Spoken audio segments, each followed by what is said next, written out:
শুরু এখানে।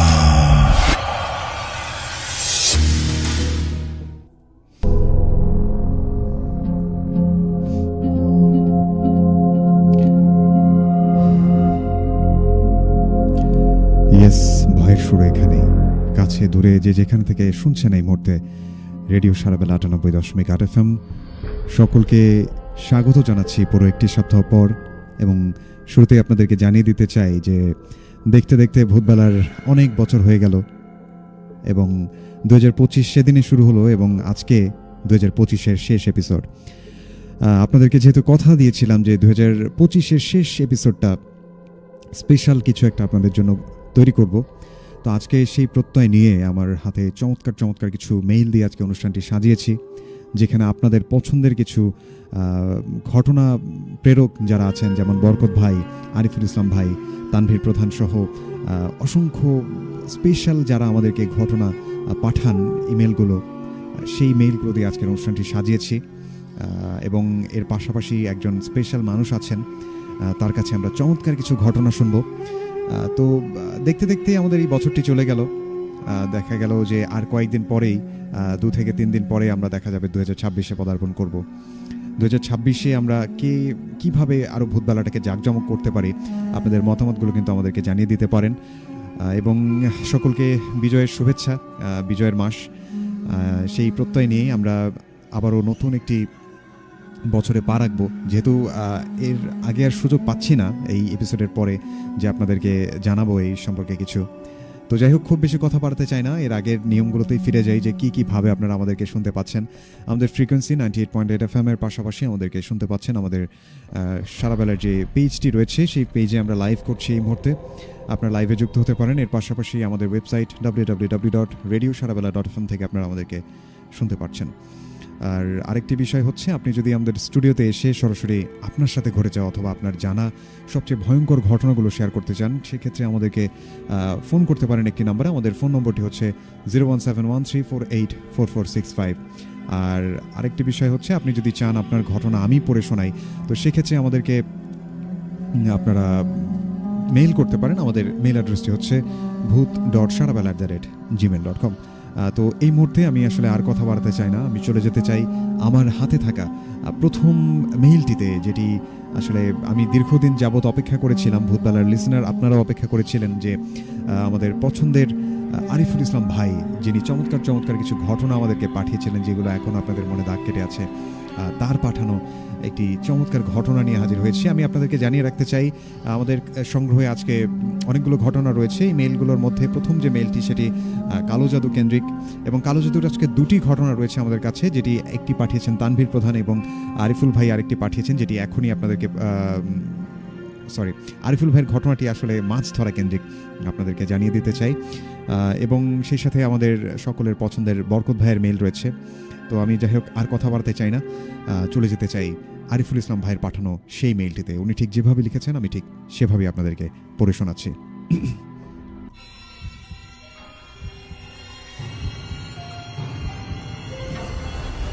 ভূতবেলা উইথ রাতুল, ভয়ের শুরু এখানে।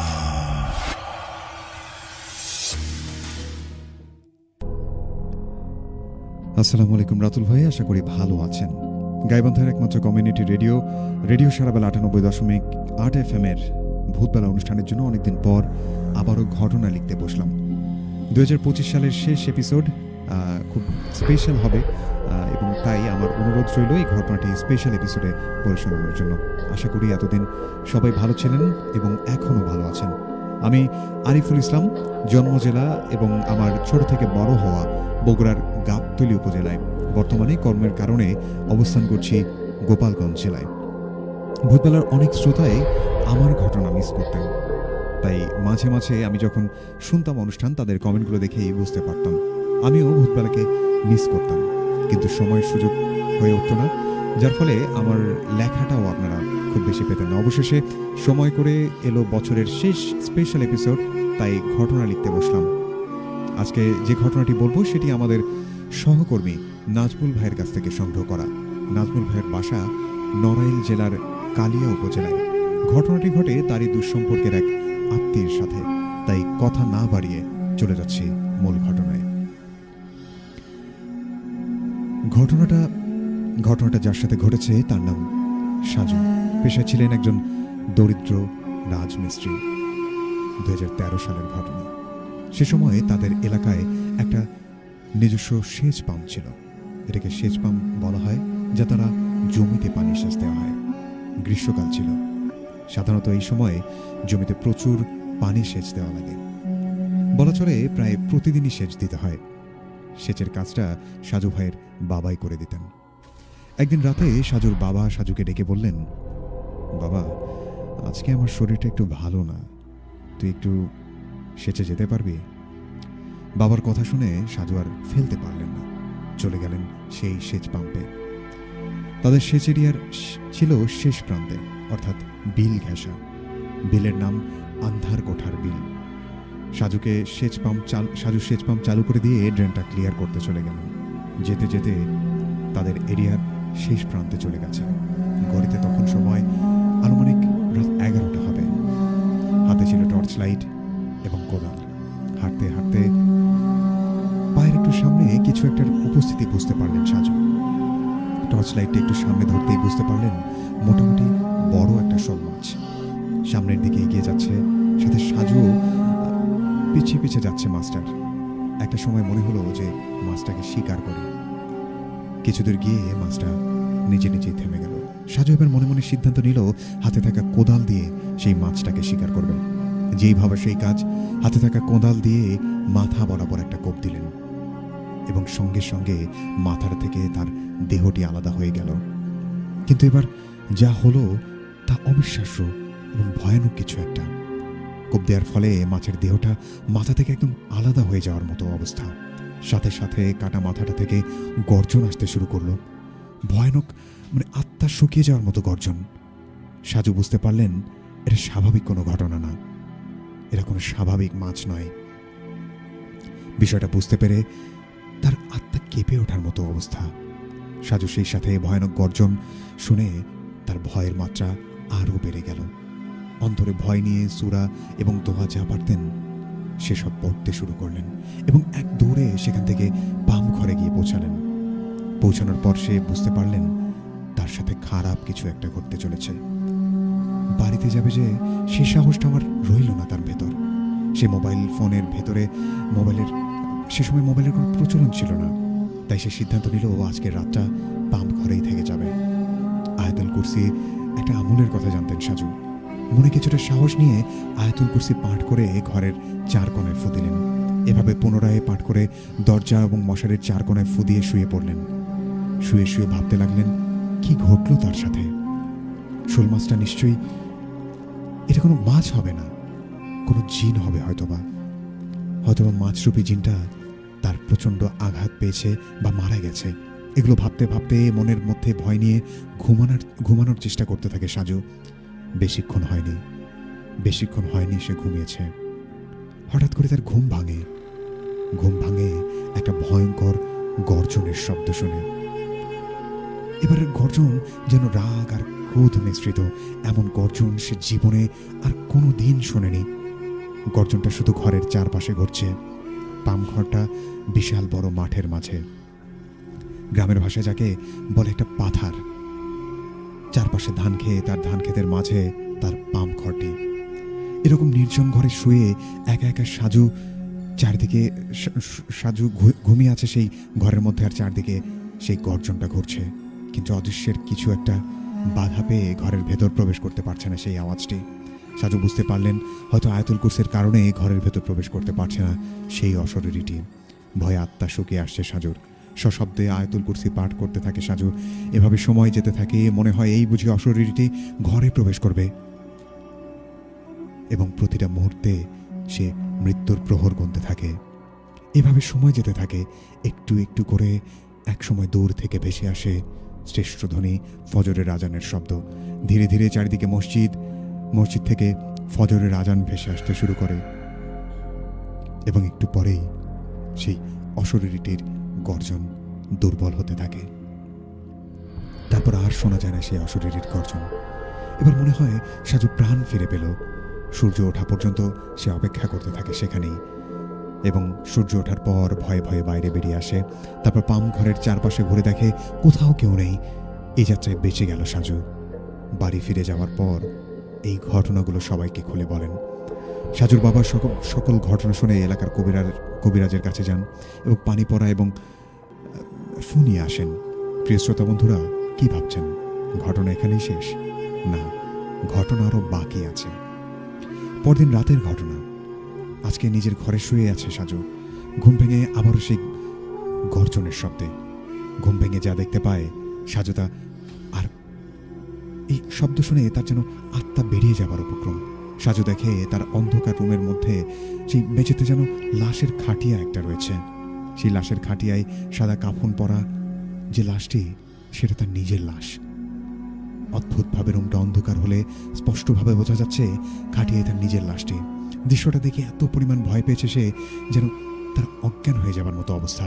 কি এক পৈশাচিক দৃশ্য! এবার জোরে জোরে চিৎকার দিতে থাকলো সাজু, কিন্তু অবাক করার বিষয়, তার গলা দিয়ে যেন কোনো শব্দ বের হচ্ছে না। হাত পা নাড়াতে চেষ্টা করলো, কিন্তু তার হাত পা যেন অবশ হয়ে গেছে। বিন্দু মাত্র সে নড়াচড়া করতে পারছে না। সাজুর মনে হয়, সে মনে মনে ভেবে নিয়েছে আজকেই হয়তো তার শেষ রাত। তার মনে হতে থাকে আল্লাহকে স্মরণ করতে করতে এভাবে কতক্ষণ যে অতিবাহিত হয়ে গেছে তা জানে না সাজু। হঠাৎ করে খাটিয়ার লাশটা যেন ধীরে ধীরে কুয়াশার মতো অদৃশ্য হতে থাকে এবং একটা সময় তা মিলিয়ে যায়। সাজু স্বাভাবিক হয়ে যায়, হাত পা নাড়াতে পারছে এখন সে। সাথে সাথে সে জোরে একটা চিৎকার দিয়ে বাবা মায়ের রুমের সামনে চলে যায় এবং মাটিতে লুটিয়ে পড়ে। সাজুর বাবা মা এসব দেখে তারা দেখেন যে তার ছেলে অজ্ঞান হয়ে পড়ে আছে। তড়িঘড়ি করে মাথায় পানি ঢালে সাজুর বাবা মা। সাজুর চিৎকার শুনে ইতিমধ্যে আশেপাশের বাড়ির সবাই হাজির হয়ে যায় সাজুর বাড়িতে। প্রায় আধ ঘন্টা পর জ্ঞান ফিরে পায় সাজু। মধ্যরাত পেরিয়ে শেষ রাতের ফজর আজান দেয়। এতক্ষণ পর্যন্ত সবাই সাজুর পাশেই ছিলেন। প্রতিবেশীর পরামর্শ মতো সাজুর বাবা ছুটে যান পাশের গ্রামের স্থানীয় হুজুরের কাছে, যিনি এসব বিষয়ে ভালো জ্ঞান রাখেন। হুজুরের নাম মাওলানা জামিল হোসাইন, যিনি যশোরের একটা সুনামধন্য মাদ্রাসা থেকে পড়াশোনা করেছেন। ফজরের নামাজ শেষ করে হুজুরকে সাথে নিয়ে তিনি বাড়িতে চলে আসেন। সাজুর বাবা হুজুরকে আস্তে আস্তে সব ঘটনা খুলে বলেছেন। সাজুর অবস্থা দেখে হুজুর ঝাড়ফুঁক দিয়ে সেদিনের মতো চলে যান এবং বলেন আগামীকাল আবার আসার চেষ্টা করবেন। আজকে কিছুই পরিষ্কার তিনি বুঝতে পারেননি, তাই আজকে রাতে সবকিছু জানার চেষ্টা করবেন। এদিকে রাতের বেলা সাজুর বাবা সাজুর সাথে থাকতে চায়। সাজু আর না করে না। সেদিন রাতে সাজু একটা স্বপ্ন দেখেছিলেন। বিশাল একটা পুকুরের মধ্যে সাঁতার কাটছে সাজু, আর তাকে ধাওয়া করছে সুবিশাল ভয়ঙ্কর একটা মাছ, যে মাছ মানুষের মতো দেখতে। তার মাথাটা ছিল মানুষের মতো, চোখ ছিল এবং আগুনের মতো চোখ ছিল, এবং দাঁতগুলো ছিল মানুষের মতো। কোনো এক অদৃশ্য কারণে মাছটা সাজুকে ধরতে পারছিল না। যখন সাজুর ঘুম ভাঙে তখন প্রায় শেষ রাত, আর ঘুমাতে পারেনি সাজু। সকালবেলা সাজুর বাড়িতে আসে মাওলানা জামিল হোসাইন। তিনি সাজুর বাবাকে বলতে শুরু করেন, আমি গতকাল রাতে আমার মধ্যম দিয়ে জানার চেষ্টা করেছি সাজু যে মাছটাকে কোদাল দিয়ে কোপ দিয়েছিল সেটা ছিল একটা জিনের বাচ্চা, এবং তার কোদালের আঘাতেই তৎক্ষণাৎ মারা যায়। তারপর সাজু পাম ঘরে ফিরে আসার পর যে গর্জনটা শুনেছিল সেটা ওই জিনের বাচ্চার পিতার গর্জন। সেদিন সাজু যদি আয়াতুল কুরসি পাঠ না করত তাহলে সাজুকে সেখানে হত্যা করত সেই জিনের পিতা। কিন্তু আয়াতুল কুরসি পাঠ করার ফজিলতে অদৃশ্য এক দেয়াল তৈরি হয় সাজুর চারপাশে, যার কারণে জিনের সেই পিতা সাজুকে কিছু করতে পারেনি। আল্লাহর কিতাব আল কোরআনের পাওয়ার অনেক বেশি। আমি সেই জিনের পিতা সম্পর্কে খোঁজ খবর নিয়ে জেনেছি সেই জিনটা সাজুর প্রতি অনেক রাগ এবং সাজুকে শাস্তি দেবেই। এবং খারাপ খবর হলো জিনটা বলেছে প্রাণের বদলে প্রাণ, অর্থাৎ সে সাজুর প্রাণ নিতে চায়। এটাকে আটকানো আমার সাধ্য না, তবে আমার ওস্তাদ মাওলানা নিজামুদ্দিন হুজুরের সহায়তায় আমরা এটাকে সমাধান করতে পারি। তারপর তিনি আমাদেরকে বললেন যারা তার সাথে যোগাযোগ করা হয়। তিনি অত্যন্ত পরহেজগার মানুষ। যশোরের একটা বিখ্যাত কওমি মাদ্রাসায় তিনি চাকরি করেন। আপনারা অনুমতি দিলে আমি আমার ওস্তাদকে আনতে পারি। সাজু আর তার বাবা হুজুরকে নিয়ে আসতে মাওলানা জামিল হোসাইনের কাছে অনুরোধ করলেন। তারপর হুজুর সেই জামিল হোসাইন তার ওস্তাদকে সাজুর বাড়িতে আসার অনুরোধ করেন। এর মধ্যে দিয়ে আবার আজকে রাতে সেই একই স্বপ্ন দেখে সাজু। পরদিন নিজামুদ্দিন হুজুর বিকেলে এসে উপস্থিত হন সাজুর বাড়িতে। হুজুরের ছাত্র জামিল হোসাইনের কাছ থেকে সব ঘটনা শোনেন নিজামুদ্দিন হুজুর। হাজারো আলেমের ওস্তাদ তিনি।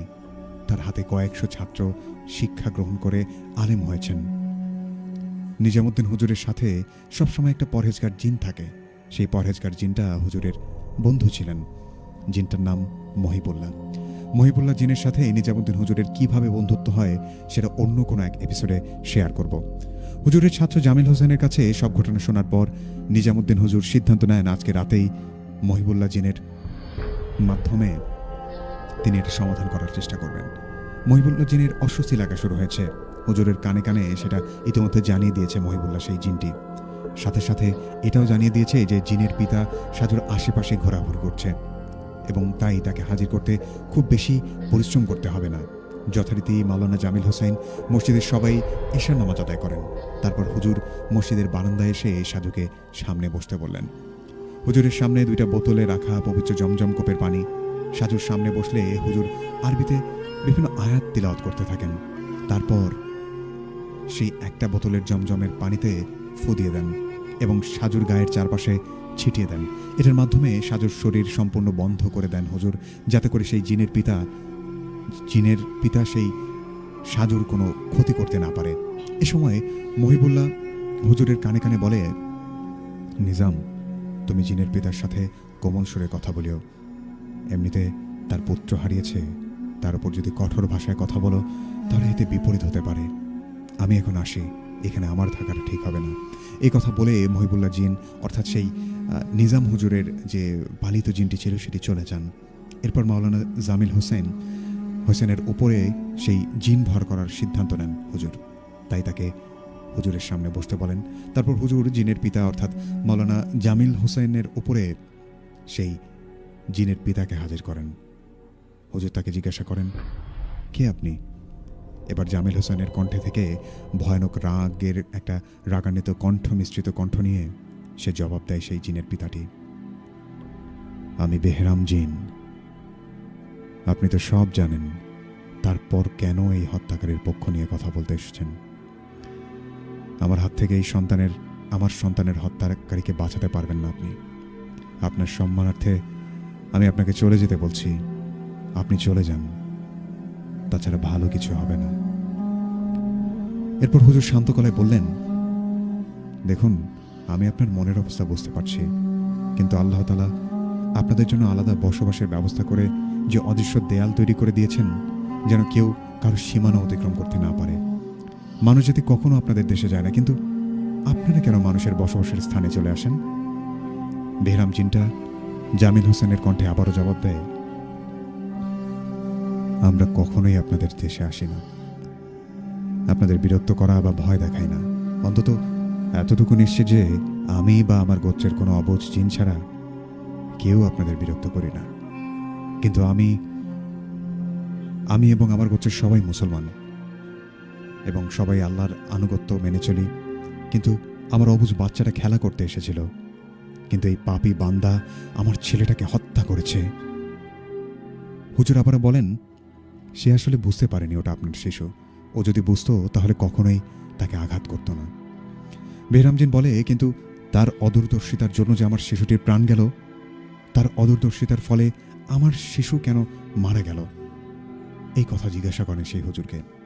হুজুর আবারও বলতে শুরু করলেন, আপনি যদি আল্লাহকে বিশ্বাস করেন তাহলে অবশ্যই হায়াত এবং ভাগ্যে বিশ্বাস করতে হবে। আপনার শিশুর হায়াত যতদিন ছিল তিনি ততদিন বেঁচে ছিলেন, আর মানুষের হাতে মৃত্যু এটা তার অছিলা মাত্র। এটাই ছিল তার ভাগ্য।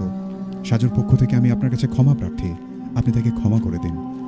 আপনি অবশ্যই জানেন ক্ষমা করা মহৎ গুণ। আর সাজু যদি সত্যি অন্যায় করে থাকে তাহলে সে বিচার আল্লাহ করবেন। অবশ্যই সে বিচার দিবসে শাস্তি পাবে। বেহরামজিন আবারও বলা শুরু করলেন, হুজুর, আল্লাহকে ভয় করে আমি তাকে ক্ষমা করে দিলাম। যদি আমি আল্লাহর আখিরাত পরকালে বিশ্বাস না করতাম তাহলে আমি তার জীবন নেওয়ার মাধ্যমে এটার প্রতিশোধ নিতাম।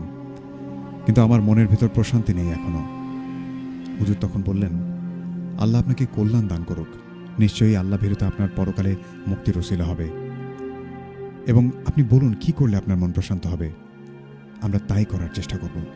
বেহরামজিন বলল, তাহলে আপনি ওরে বলে দিন যে কোনো একটা ছোট এতিম শিশুর দায়িত্ব যেন নেয় এবং তাকে লালন পালন করে, সেই সাথে সেই শিশুকে কোরআনের হাফেজ এবং আলেম বানানোর চেষ্টা করে, তাহলে আমার আত্মা প্রশান্ত হবে। হুজুর বললেন, ইনশাল্লাহ আপনার কথায় আমরা খুশি হয়েছি এবং ইনশাল্লাহ আপনার কথা মতোই কাজ হবে, আপনি এখন যেতে পারেন। তারপর হুজুর বেহরামজিনকে মাওলানা জামিল হোসেনের ওপর থেকে মুক্তি দেয় এবং জামিল হোসেনের ওপর জমজমের পানি ছিটা দেন এবং তাকে বিশ্রাম নিতে বলেন। তারপর বেহরামজিনের কথা মতো সাজুকে তার বাবা এই কাজ করতে বলেন। সাজু তার বাবার কথা মতো সব করবে বলে স্বীকার করেন। তারপর নিজামুদ্দিন হুজুরের কাছে মহিবুল্লাহ ফিরে আসে এবং বলে, আলহামদুলিল্লাহ, আল্লাহর রহমতে ভালোভাবে সব কিছু সম্পূর্ণ হলো, আমি দূর থেকেই তোমাদের উপর নজর রাখছিলাম। এ কথা বলতেই নিজাম হুজুরের মুখে হাসি ফুটে উঠল। হাসি মুখে বলল, শুক্রিয়া বন্ধু। পাশে থেকে সাজু জিজ্ঞাসা করল, হুজুর কার সাথে কথা বললেন? হুজুর তখন তার জিন বন্ধু মহিবুল্লাহর সাথে পরিচয় এবং বন্ধুত্বের ঘটনাটা খুলে বলল। ঘটনা শেষে সাজু ও তার বাবাকে বেহরাম জিনের কথা মতো কাজ করার আদেশ দিলেন এবং সেখান থেকে প্রস্থান নিলেন। পরদিন থেকেই সাজুর বাবা এবং সাজুর পরিবার খোঁজ করতে লাগলো এমন একজন এতিম সন্তানের। 2 মাস পরে তারা একজন বাবাহারা সন্তানের খোঁজ পায় এবং তার লালন পালনের দায়িত্ব নেয়। 1 বছরের মধ্যে ওই বাবা হারানো সন্তানের বিধবা মাকে তার সম্মতিতে বিয়ে করেন সাজু। বর্তমানে সেই সন্তানটা কওমি মাদ্রাসায় পড়ালেখা করছে। এই ছিল ঘটনা। আশা করি ঘটনাটি আপনাদের ভালো লেগেছে, আপনারা উপভোগ করেছেন। নিজামুদ্দিন হুজুরের সাথে মহিবুল্লাহ জিনের পরিচয় এবং বন্ধুত্ব হওয়ার ঘটনাটা অন্য কোনো এক এপিসোডে শেয়ার করবো ইনশাআল্লাহ। ততদিন রেডিও সারাবেলার ভোরবেলা অনুষ্ঠানের সাথেই থাকুন। আল্লাহ হাফেজ। আমি আরিফুল ইসলাম, আমার বাড়ি গাবতলী, বগুড়া। এরপর উনি ওনার ফোন নম্বর জানিয়েছেন। প্রিয় লিসেনার, এই ছিল আরিফুল ইসলাম ভাইয়ের পাঠানো প্রথম মেইলটি। আমরা অল্প কিছুক্ষণের মধ্যে আমাদের যে স্টুডিওতে অতিথি আছেন তার কাছে ফিরে যাব এবং তারপরেই আমাদের কাছে চমৎকার কিছু মেইল রয়েছে। আজকে যেহেতু বছরের শেষ এপিসোড, আমরা স্পেশাল এপিসোড বলে ঘোষণা করেছি। স্পেশাল কিছু মেইল আমার হাতে রয়েছে। সেই মেইলগুলো দিয়ে আপনাদের ভয়ের অনুভূতিটাকে আরও বেশি করে জাগাতে চাই। এবং আমি অবশ্যই জানি যে শীতকাল যখন থাকে তখন আসলে ভয়ের আসরগুলো, ভৌতিক গল্পের আসরগুলো দারুণভাবে জমে ওঠে। তো আজকেও এর ব্যতিক্রম কিছু হবে না আমার বিশ্বাস। তো আপনারা আমাদের সাথেই থাকুন এবং জানাতে থাকুন যে আপনাদের কার কাছে কেমন লাগছে আজকের এই ঘটনাগুলো এবং স্পেশাল এপিসোড নিয়ে। এবং আপনারা যদি চান আমরা বছরের প্রথম এপিসোডটা নিয়ে কি করতে পারি সেটাও কিন্তু আমাদেরকে কমেন্টের মাধ্যমে জানাতে পারেন। আমরা এই মুহূর্তে লাইভ করছি আমাদের সারাবেলার পেজে। তো এই মুহূর্তে আমরা আসলে চলে যেতে চাই আপনাদের কথাবার্তাগুলোতে এবং দেখতে চাই কারা কারা আছেন আমাদের সাথে এবং কে কি লিখেছেন।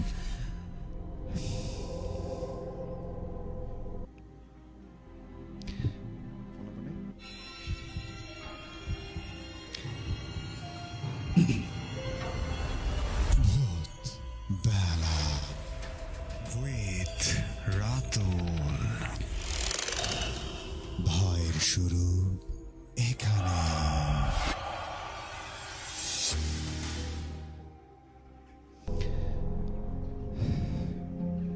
ইয়েস, ভয়ের শুরু এখানেই। প্রিয় লিসনার, এই মুহূর্তে আমি দেখতে পাচ্ছি অসংখ্য বন্ধুরা আমাদের সাথে যুক্ত হয়েছেন, তাদের কথাবার্তাগুলো আমাদেরকে জানাচ্ছেন এবং দেখতে পাচ্ছি আমাদের সাথে যুক্ত আছেন খন্দকার মেহেদি হাসান মানু। উনি লিখেছেন ঢাকা থেকে শুনছেন এবং শেষ পর্যন্ত সাথে আছেন আমাদের সাথে, এমনটি জানিয়েছেন। এরপর দেখতে পাচ্ছি মোহাম্মদ আবদুল্লাহ মানিক ছিলেন আমাদের সাথে, উনি জানতে চেয়েছেন কেমন আছেন। লিখেছিলেন আমাদেরকে সীমান্ত ইসলাম রাজিয়া, লিখেছিলেন আমাদেরকে হসপিটাল বালুয়া থেকে। এরপর দেখতে পাচ্ছি হাসানুর আহমেদ নিলয় লিখেছিলেন আমাদেরকে আজকের ব্যাকগ্রাউন্ড অনেক সুন্দর লাগছে। Thank you so much Khandakar Mehedi Hasan Manu ভাইয়া। জান্নাত বাপ্পি ছিলেন আমাদের সাথে। আচ্ছা, আমেরিকা থেকে আমাদের সাথে মাসুদ ছিলেন, লিখেছেন আমাদেরকে হাসানুর আহমেদ নিলয়, আজকের অনুষ্ঠান আশা করি ভালো হবে। লিখেছিলেন বছরের শেষ এপিসোডে সবাইকে স্বাগতম। জান্নাত বাপ্পি লিখেছিলেন রাতুল ভাই কেমন আছেন। মাসুদ লিখেছিলেন অনেক ভালো আছি। শফিকুল ইসলাম আমাদেরকে লিখেছিলেন সুরেয়া জান্নাত পরি ভাইয়া, এত সুন্দর প্রোগ্রাম উপহার দেওয়ার জন্য অনেক ধন্যবাদ। Thank you so much. ছিলেন আমাদের সাথে হাবিবুর প্রধান, উনি লিখেছেন যে যুক্ত হলাম, থ্যাংক ইউ। আজকে ভাইয়া আমার ইমেল, আচ্ছা ওকে, ওকে, খন্দকার মেহেদী হাসান মানু ভাই লিখেছেন যে উনিও ইমেল অনেক পাঠিয়েছেন, কিন্তু ওনার কথা কেন বলা হয়নি। উনিও অনেক ঘটনা পাঠিয়েছেন। অবশ্যই আমরা দেখছি, চেষ্টা করছি যে বছরের প্রথম এপিসোডটাও আসলে এরকম স্পেশাল কিছু একটা করা যায় কিনা। দেখতে পাচ্ছি আমাদের সাথে এস এ শফিক মোসাব্বির ছিলেন। ভাইয়া কেমন আছেন? আমি উদাখালী থেকে শুনছি, আমার সঙ্গে স্বাধীন আছে। আজকের প্রোগ্রামটি অনেক সুন্দর হচ্ছে এবং হবে আশা করি। আসিফ লিখেছিলেন আমাদেরকে, আসসালামু আলাইকুম ভাইয়া, অনেকদিন পর কেমন আছেন? মোহাম্মদ আবদুল্লাহ মানিক লিখেছিলেন যে আরও কিছু ভয়ঙ্কর ঘটনা সংগ্রহ করছি এবং আশা করছি আচ্ছা আচ্ছা নেক্সট কোনো এক এপিসোডে উনি আসবে। আচ্ছা,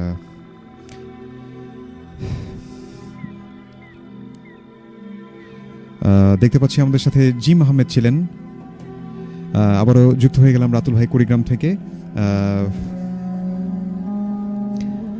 দেখতে পাচ্ছি আমাদের সাথে কুড়িগ্রাম থেকে যুক্ত হয়েছেন জিম আহমেদ এবং রাইসুল ইসলাম ছিলেন। সরি রাতুল ভাই, একটু দেরিতে যুক্ত হয়ে গেল। আচ্ছা, তারপর সাগর মিয়া লিখেছিলেন, রাতুল ভাই আমি শুনছি চুনিয়াকান্দি থেকে। রাইসা ইসলাম লিখেছিলেন আমাদেরকে, অনেক দিন পর ভূতবেলা শুনছি। আচ্ছা, আন্তরিকভাবে দুঃখিত, আমি কিছু কমেন্ট স্কিপ করে করে যাচ্ছে যেহেতু স্পেশাল এপিসোড, আপনাদের সাথে ঘটনা নিয়ে বেশি কথা হবে। মোহাম্মদ আবদুল্লাহ মানিক লিখেছিলেন আরও। আচ্ছা আচ্ছা, দেখতে পাচ্ছি, আমি শুধু নামগুলো বলে ফেলছি। প্রথমে ফেসবুক লাইভে শুনছি এবং জাহিদুল ইসলাম বরকত লিখেছিলেন আমাদেরকে, কেমন আছেন ভাইয়া? আরিফুল ভাইয়ের ঘটনাটি অসাধারণ ছিল। মাশরাফি লিখেছিলেন আমাদেরকে, রাতুল ভাই যুক্ত হয়ে গেলাম বাদিয়াখালী রিফাতপুর চৌরাস্তা বাজার থেকে। এমডি আবির লিখেছিলেন আমাদেরকে। তারপর দেখতে পাচ্ছি তানভীর প্রধান আমাদেরকে লিখেছিলেন, আসসালামু আলাইকুম ভাইয়া।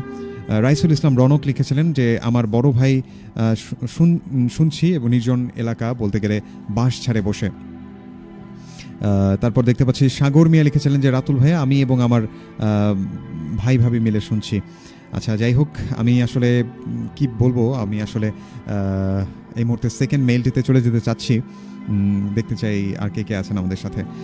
আমাদের সাথে ছিলেন এমডি আলমগীর আহমেদ ভাইয়ার, অনেক সুন্দর ছিল ঘটনাটা।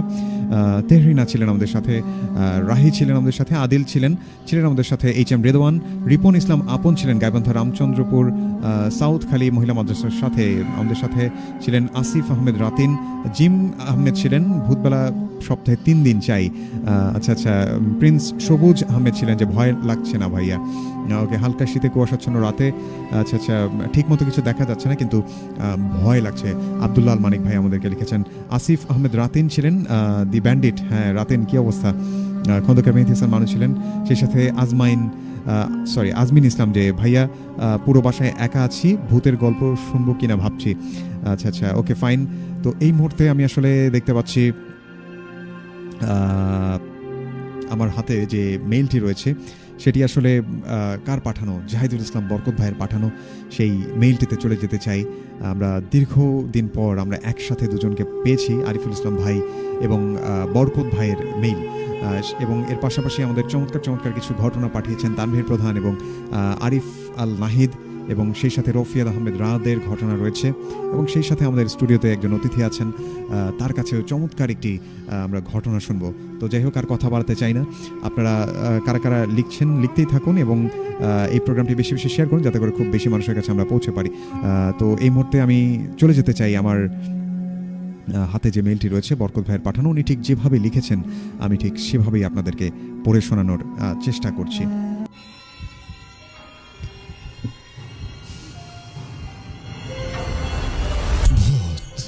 বেলা উইথ রাতুল,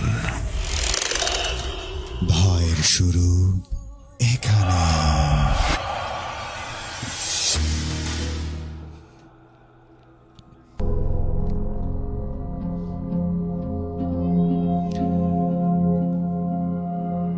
ইচ্ছে থাকা সত্ত্বেও ব্যস্ততার কারণে দীর্ঘ 5 মাস ভূতবেলায় কোনো ঘটনা পাঠাতে না পারায় যারা নিয়মিত আমার ঘটনা চান তাদের কাছে ক্ষমা চেয়ে নিচ্ছি।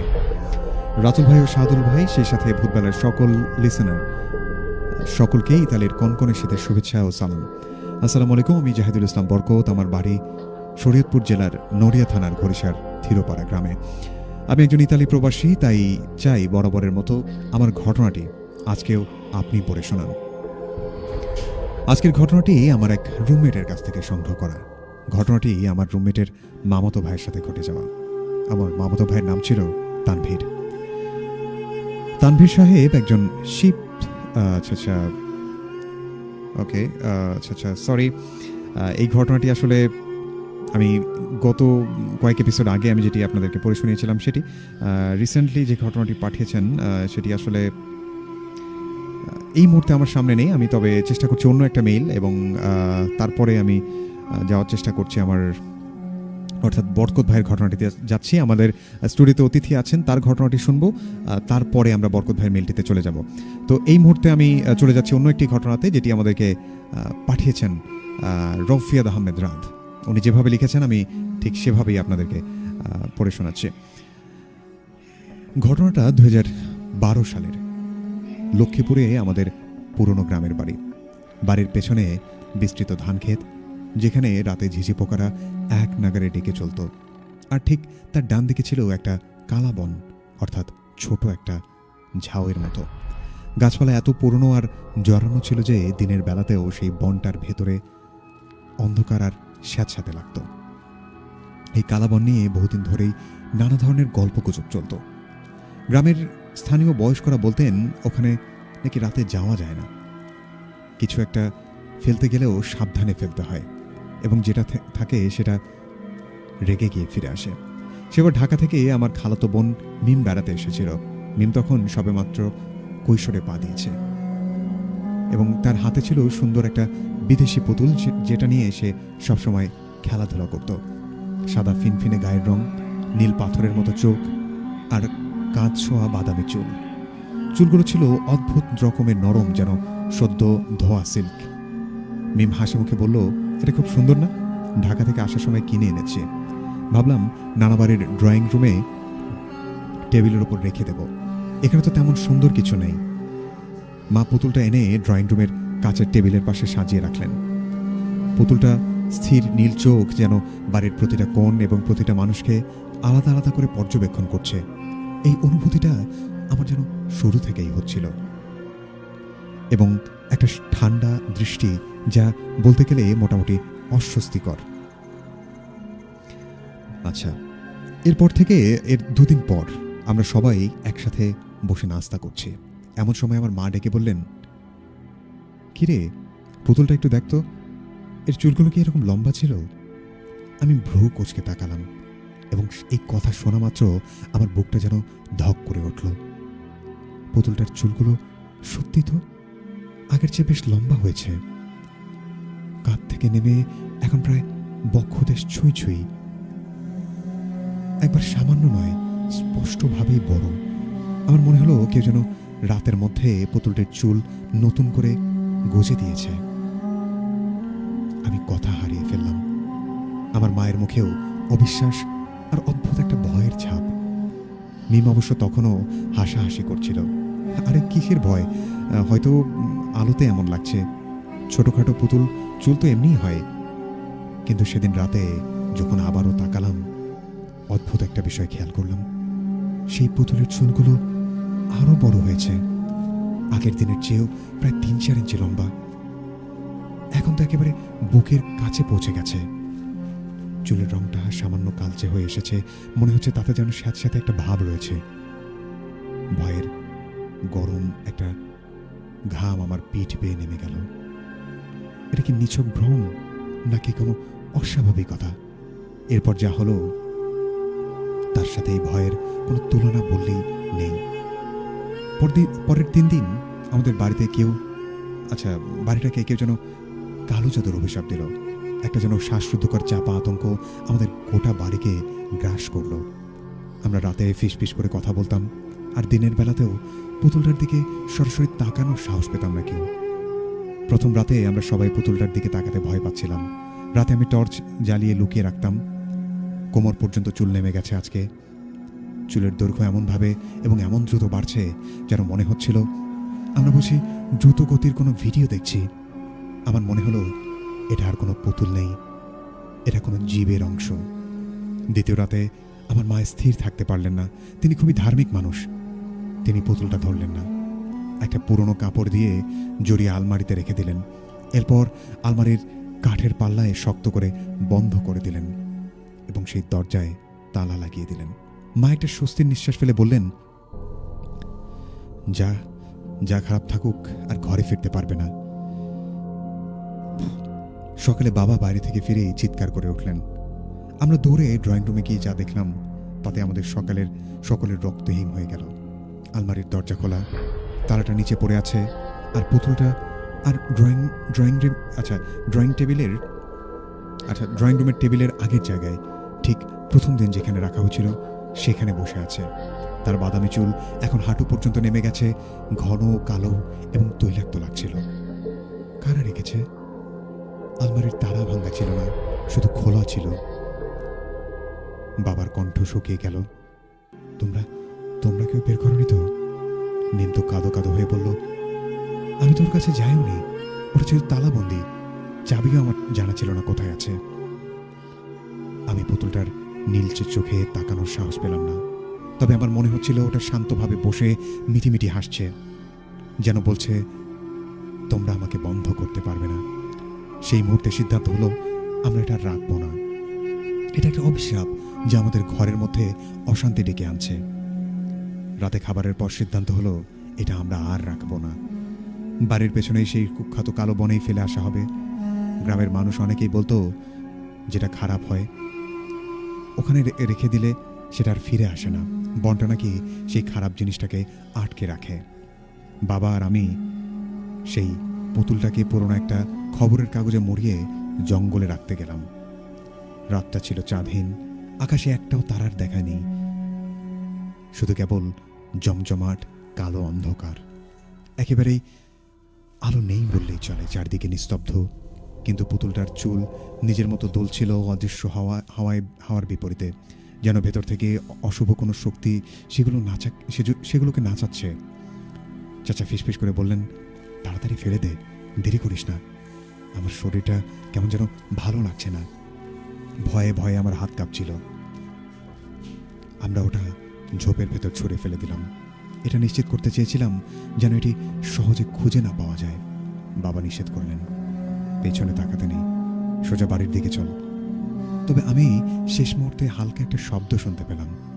শব্দটা যেন মাটি থেকে কোনো কিছু পড়ার মতো নয়, বরং কেউ যেন খুব ধীরে আঙুল দিয়ে মাটিতে টোকা দিচ্ছে, অথবা কোনো একটা ছোট নুড়ি সরিয়ে এগিয়ে আসছে।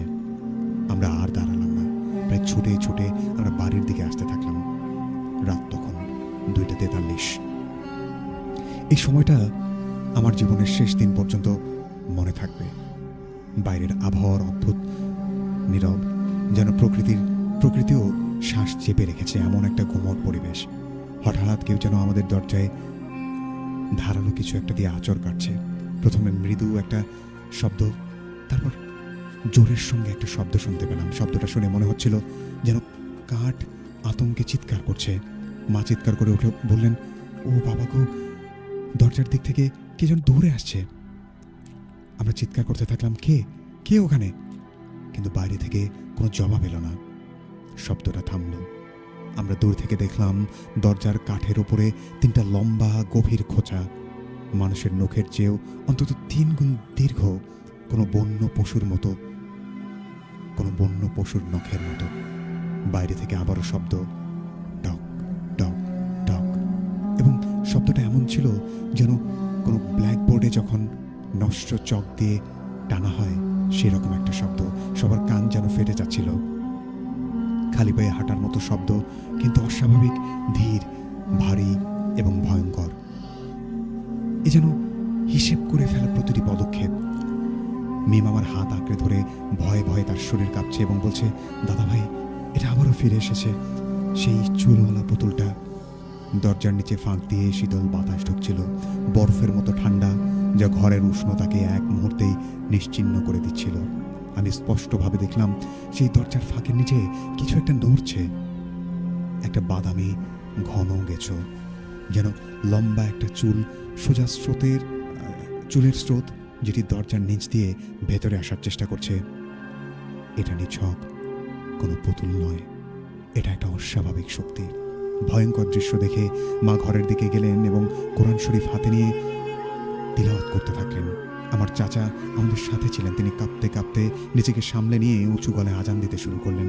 আল্লাহু আকবার, আল্লাহু আকবার শব্দ করতে সেই সমস্ত শব্দ, সেই সাথে আঁচড় এবং ধীরে ধীরে সেই হাঁটার শব্দ সব যেন একেবারে নিস্তব্ধ হয়ে গেল, যেন কেউ মাঝপথে স্তব্ধ হয়ে গেল। আজানের পবিত্র ধ্বনি যখন ঘরের মধ্যে উঁচু হতে লাগলো আজানের স্বর, তখন মনে হচ্ছিল যেই আসছিল সেই যেন ধীরে ধীরে পেছনের অন্ধকারে বেরিয়ে যাচ্ছে। দরজার নিচে ফাঁক থেকে সেই চুলের গোছা ধীরে ধীরে গুটিয়ে যেতে লাগলো। এখন শুধু নিস্তব্ধতা আর আমাদের কম্পিত হৃদয়ের শব্দ। সূর্য ওঠার পর দরজা খুলতেই আমরা বাইরে তাকালাম। আমাদের বুক কেঁপে উঠল।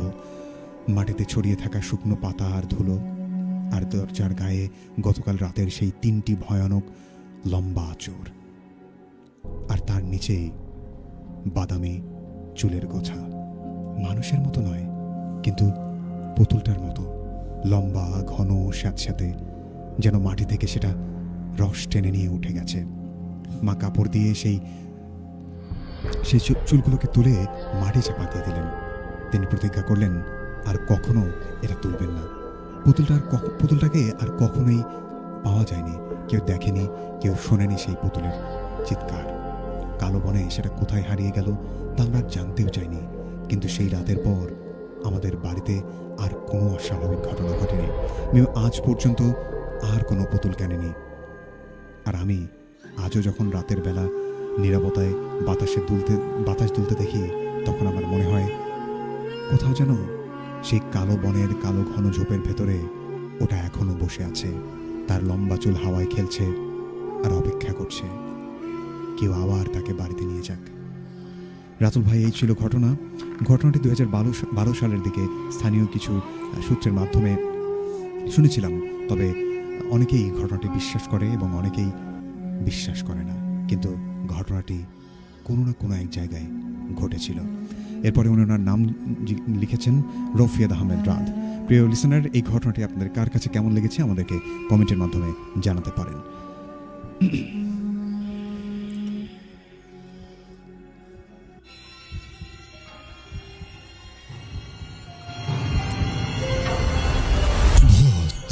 বেলা উইথ রাতুল,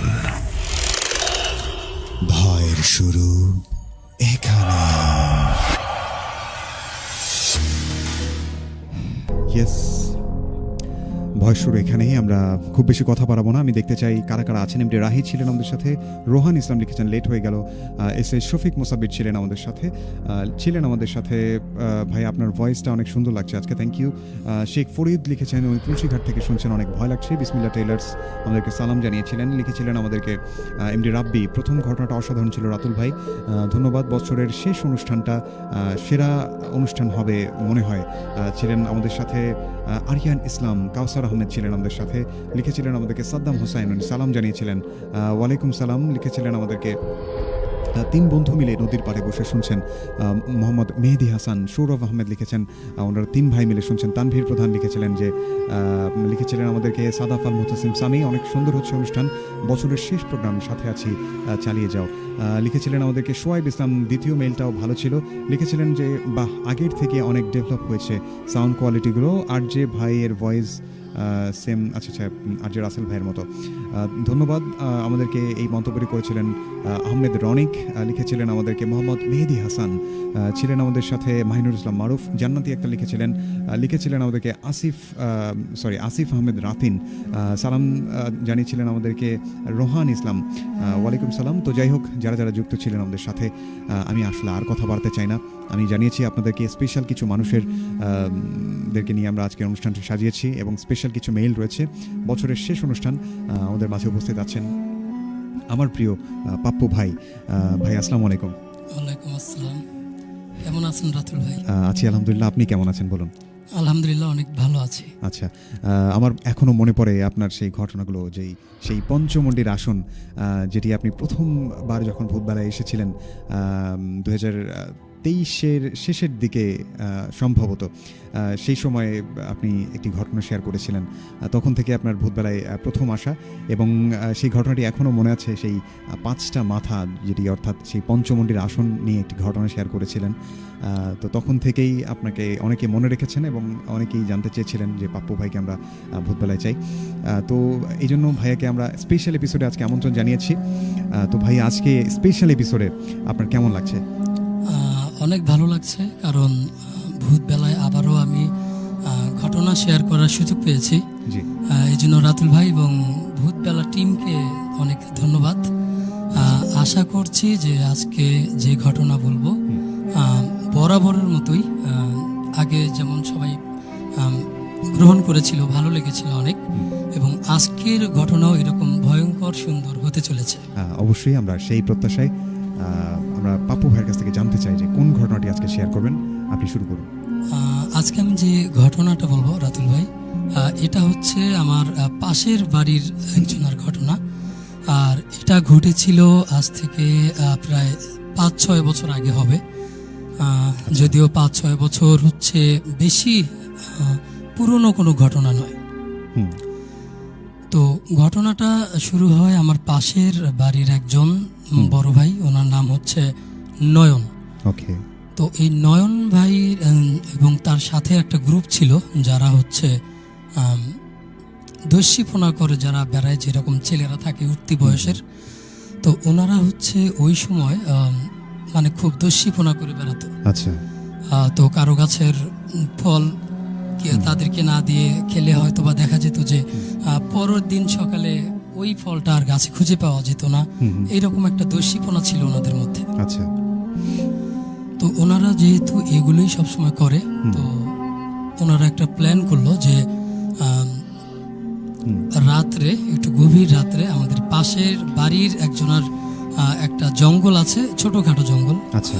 ওই জঙ্গলে একটা আমের গাছ ছিল, অনেক ফজলি আম যেগুলোকে বলে, অনেক বড় বড় আম হতো। আচ্ছা। ওই গ্রামের মধ্যে হচ্ছে ওই একটাই আমের গাছ ছিল, যেটাতে অনেক বড় বড় আম পাওয়া যেত। তো যেহেতু গাছও অনেক বড় ছিল, তো ওই গাছে উঠে আম পাড়ার মতো আসলে ওই সময় ওনাদের অতটাই ছিল না যে গাছে উঠে আম পারবে। আচ্ছা। তো এই জন্য আমাদের ওই নয়ন ভাই এবং তার সাথে আরো 2জন, শাওন ভাই এবং ইব্রাহিম ভাইকে বলে রাখে যে আজকে রাত্রে আমরা ওই আম গাছ তলায় যাব, এবং ওখানে যে আমগুলো পড়বে, যেহেতু গাছে ওঠা সম্ভব নয়, তো ওই আমগুলো হচ্ছে তারা যেগুলো নিচে পড়বে ওগুলো কুড়িয়ে নিয়ে আসবে আর কি। আচ্ছা। তো যার গাছ, উনি আবার কিন্তু সব সময় পাহারায় রাখেন যে তার গাছের আম যেন অন্য কেউ না নিতে পারে। মানে যে আমগুলো মাটিতে পড়তো সেই আম সহ উনি কিন্তু নিয়ে যেতেন। তো ওই দিন রাত্রে ওনাদের যাওয়ার কথা ছিল। তো যেহেতু গ্রামের ছেলে পেলে, আর ওনাদের টাইম জ্ঞানটা অতটা ছিল না যে আমরা কয়টার সময় যাব। আচ্ছা। তো আনুমানিক রাত 2টা-3টার দিকে হবে। এই যখন নয়ন ভাই ঘুমিয়েছিল, তখন হঠাৎ দরজায় শব্দ শুনতে পায় যে তাকে শাওন ভাই এবং ইব্রাহিম ভাই তাকে ডাকছে যে চল আমরা আম পাড়তে যাই। আচ্ছা। তো যেহেতু কথা ওইটাই ছিল, তখন ওই নয়ন ভাই তখনই ঘুম থেকে উঠে পড়ে, এবং উঠেই ওনাদের সাথে, ওই 2জনের সাথে আম কুড়ানোর জন্য ওনারা ওই আমের গাছের নিচে চলে যায়। তো আমের গাছটার একটা বর্ণনা দিই। ওইটা হচ্ছে বাঁশঝাড় ছিল সব দিক দিয়ে, এবং মাঝখানে হচ্ছে কিছু আনারসের গাছ ছিল, আনারস চাষ হতো ওখানে। আচ্ছা। এবং মাঝখানে হচ্ছে ওই বিশাল আম গাছটা ছিল।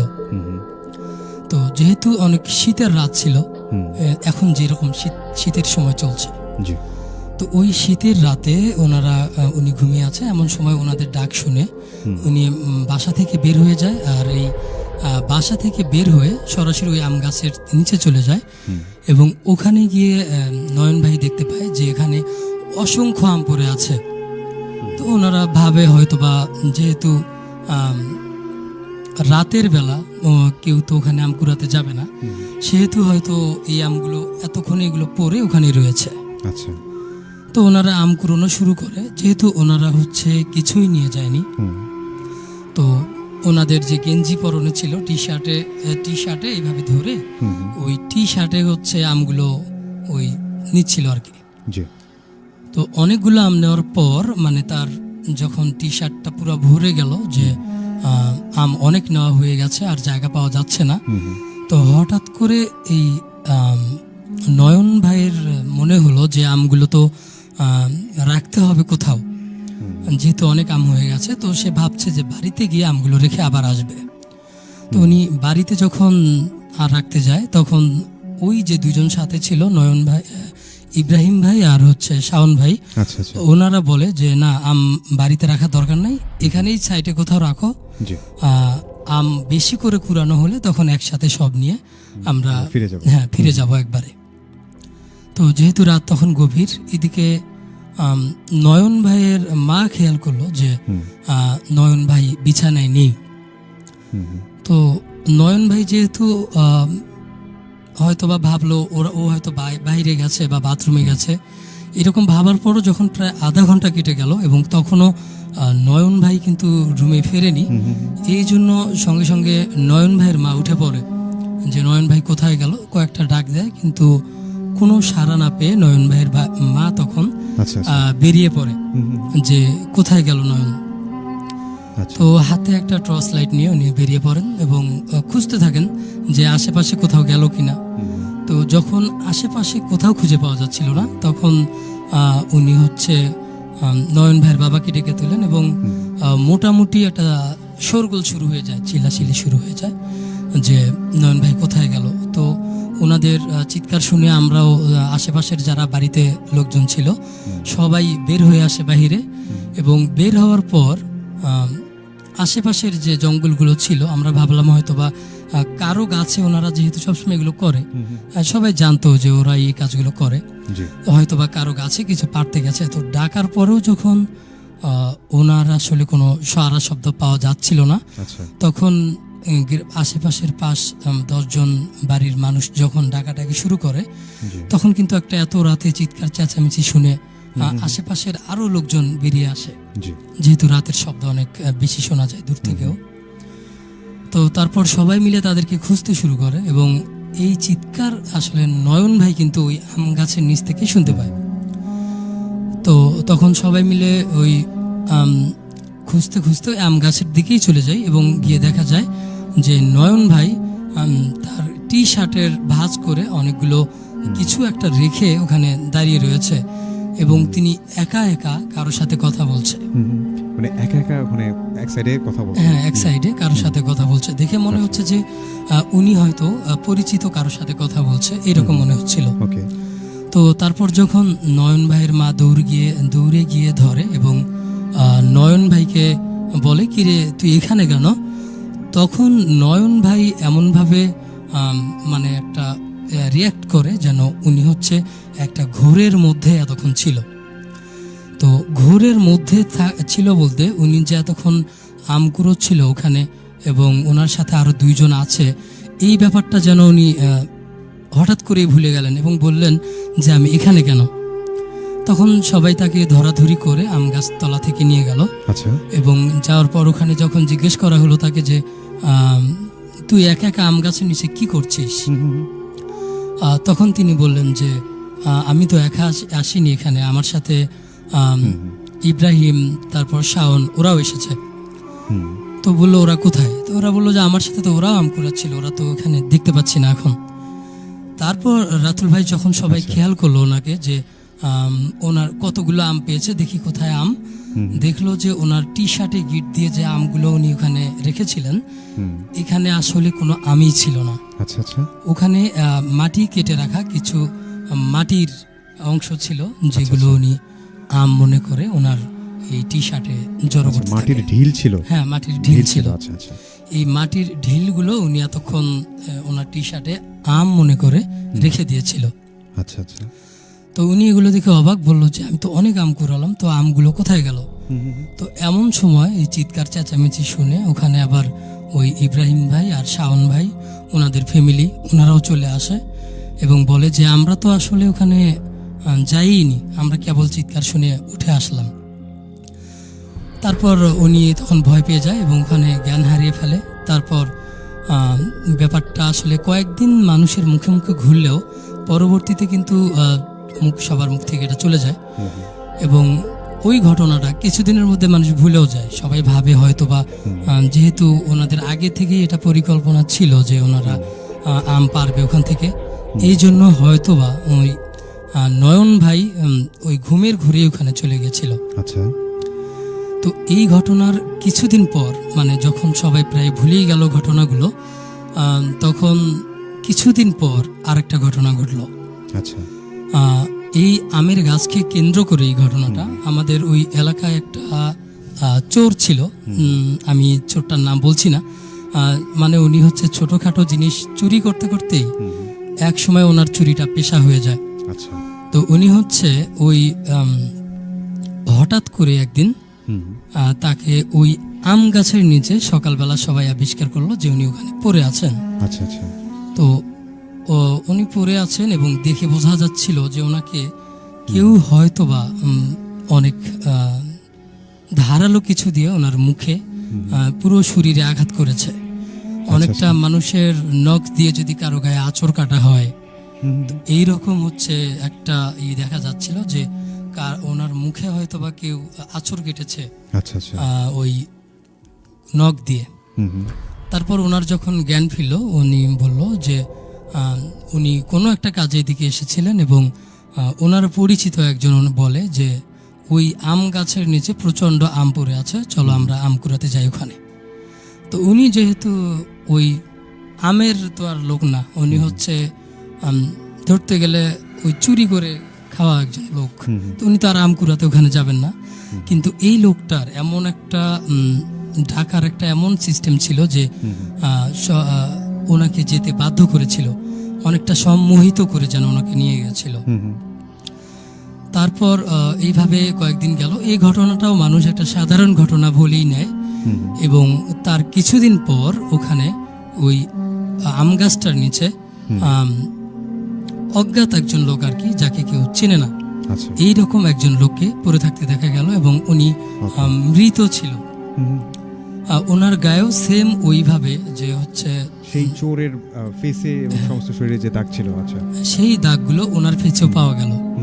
এবং তারপর ওনাকে আমরা চেষ্টা করলাম যে আসলে এই লোকটাকে পরিচয় বের করার জন্য, কিন্তু পাওয়া গেল না। এবং কয়েকদিন পর, প্রায় 2-3 দিন পর, দূরের একটা গ্রাম থেকে খবর আসলো যে উনি এখানে কোনো একটা বিয়ের দাওয়াতে এসেছিলেন এবং উনি আর সেখান থেকে ফিরে যায়নি। তো বিয়ের দাওয়াতটাও ওই যে আম গাছটা ছিল ওই এলাকা থেকে আরো 2-3টা এলাকার পরে ছিল, একটু দূরেই ছিল। তাহলে উনি কেন এই আম গাছের নিচে আসবেন এবং কিভাবেই বা আসলেন? হ্যাঁ, কেনই আসবেন এখানে? তারপর এই জিনিসটা নিয়ে একটা শোরগোল পড়ে যায় ওখানে এবং আশেপাশের মানুষ সবাই বলে যে গাছটা কেটে ফেলার জন্য, যেহেতু এই গাছ নিয়ে এরকম ভৌতিক ঘটনাগুলো ঘটছে। তো ওই গাছটা কাটার জন্য ওই বাড়ির মালিক প্রস্তুতি নিয়ে নিল যে গাছটা কাটবে।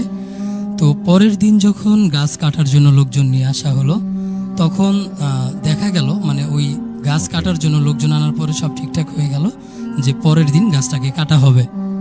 তো ওই দিন ওই বাড়ির মালিক স্বপ্নে দেখলেন যে ওই গাছের মালিক যে এই গাছটা ভুলেও কাটা যাবে না এবং এই গাছটা যদি কাটা হয় তাহলে মানে অনেক কিছু হয়ে যাবে যা চিন্তার বাইরে। ওই যে গাছের মালিক তার আসলে অনেক ক্ষতি হয়ে যাবে।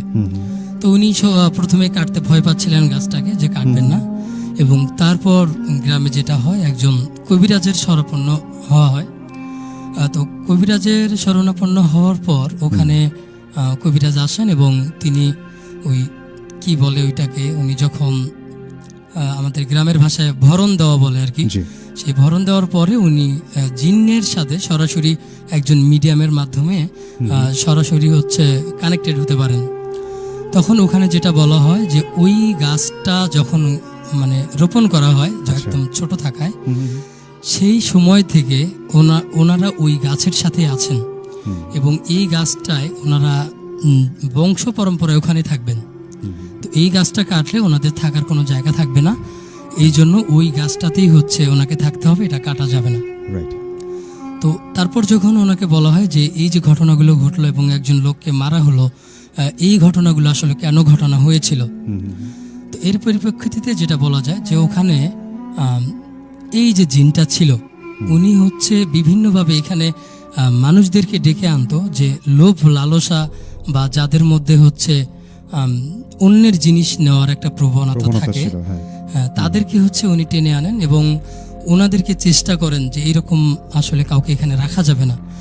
তো ওই যে লোকটা মারা গিয়েছিল ওনার কথা জিজ্ঞেস করলে এই জিনটা বলে যে ওনার যে গ্রাম ছিল ওই গ্রামে এইরকম এই জিনের আর কি জিনেদের যে পরিবার থাকে এইরকম একজন পরিবারের ওইদিকে একটা ছিল, এবং ইনি যখন ওই গাছ থেকে একটু দূরত্বে ওই লোকটা যখন হেঁটে যাচ্ছিল তখন এই জিনের ছায়ায় হচ্ছে ওই লোকটার পা পড়ে যায়। এবং এই জন্য উনি হচ্ছে এই লোকটাকে এখানে আনে এবং আনার পরে উনি ওনাকে অনেকভাবে বুঝায় তুমি এটা কেন করলে, কিন্তু ওই লোকটা এতটাই ভয় পেয়ে যায় উনি বিভিন্ন ধরনের সূরা পড়তে শুরু করে। কিন্তু মানুষ ভয় পেলে যেটা হয় সূরা পড়তেও ভুল হয়ে যায়, এবং তখন উনি এমন একটা ভুল করে ফেলেন এই জিনের জন্য তখন ওই লোকটাকে আসলে মেরে ফেলতে অনেক সুবিধা হয়ে যায়। তো ওনাকে যখন ভয়ভীতি দেখানো হয় এক প্রকার আতঙ্কিত হয়েই লোকটা মারা যায়, এবং জিন বলে এখানে আমি আসলে ওনাকে মারিনি, উনি নিজে আতঙ্কিত হয়ে মারা গেছেন। তারপর এই কবিরাজের যখন অনেকই করা হলো ওনাকে বলা হলো তুমি এখান থেকে চলে যাও, তোমাকে আমরা অন্য একটা গাছের ব্যবস্থা করে দিব। তো এই কবিরাজ একটা অনেক দূরের একটা গাছের কথা বলে যে এখানে তুমি চলে যাও এবং এখানে কেউ তোমাকে ডিস্টার্ব করবে না, আমি জানি যে ওই গাছটা হচ্ছে কোনো অন্য কোনো জিন থাকে না সেখানে। তারপর ওই জিনটাকে বলে চলে যেতে। জিনটা প্রথমে অনেক কিছুর আবদার করে যে আমাকে 20 মণ 50 মণ দুধ কলা এগুলো দিতে হবে। তো তারপর কবিরাজ যা করার তাই করে ফেলে, একদম অনেক মন্ত্র সূরা এগুলো পড়ার পরে একটা সময় গিয়ে ওই জিন হচ্ছে স্বীকার হয় যে ঠিক আছে আমি চলে যাব।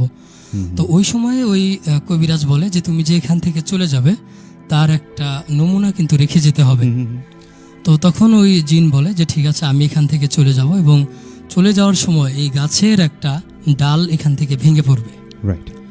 তারপর সে ওখান থেকে জিনটা যখন চলে যায় আমরা মানে মানুষ যখন বুঝতে পারে যে ওই গাছের একটা ডাল মোটা ডাল কোনো ধরনের বাতাস ছাড়াই হঠাৎ করে ওই ডালটা ভেঙে পড়ে যায়। তো তারপর ওই গাছটা কেটে ফেলা হয় ওই কবিরাজ থাকা অবস্থাতেই, এবং তারপর থেকে ওই গাছে আসলে এমন ওই গাছ নিয়ে বা ওই স্থান নিয়ে কোনো ঘটনাই ঘটেনি, এবং তারপর থেকে ওই এলাকাটাও সেফ এবং ওই এলাকায় এরকম কোনো আর ঘটনা শোনা যায়নি। তো এই ছিল রাতুল ভাই আজকের ঘটনা।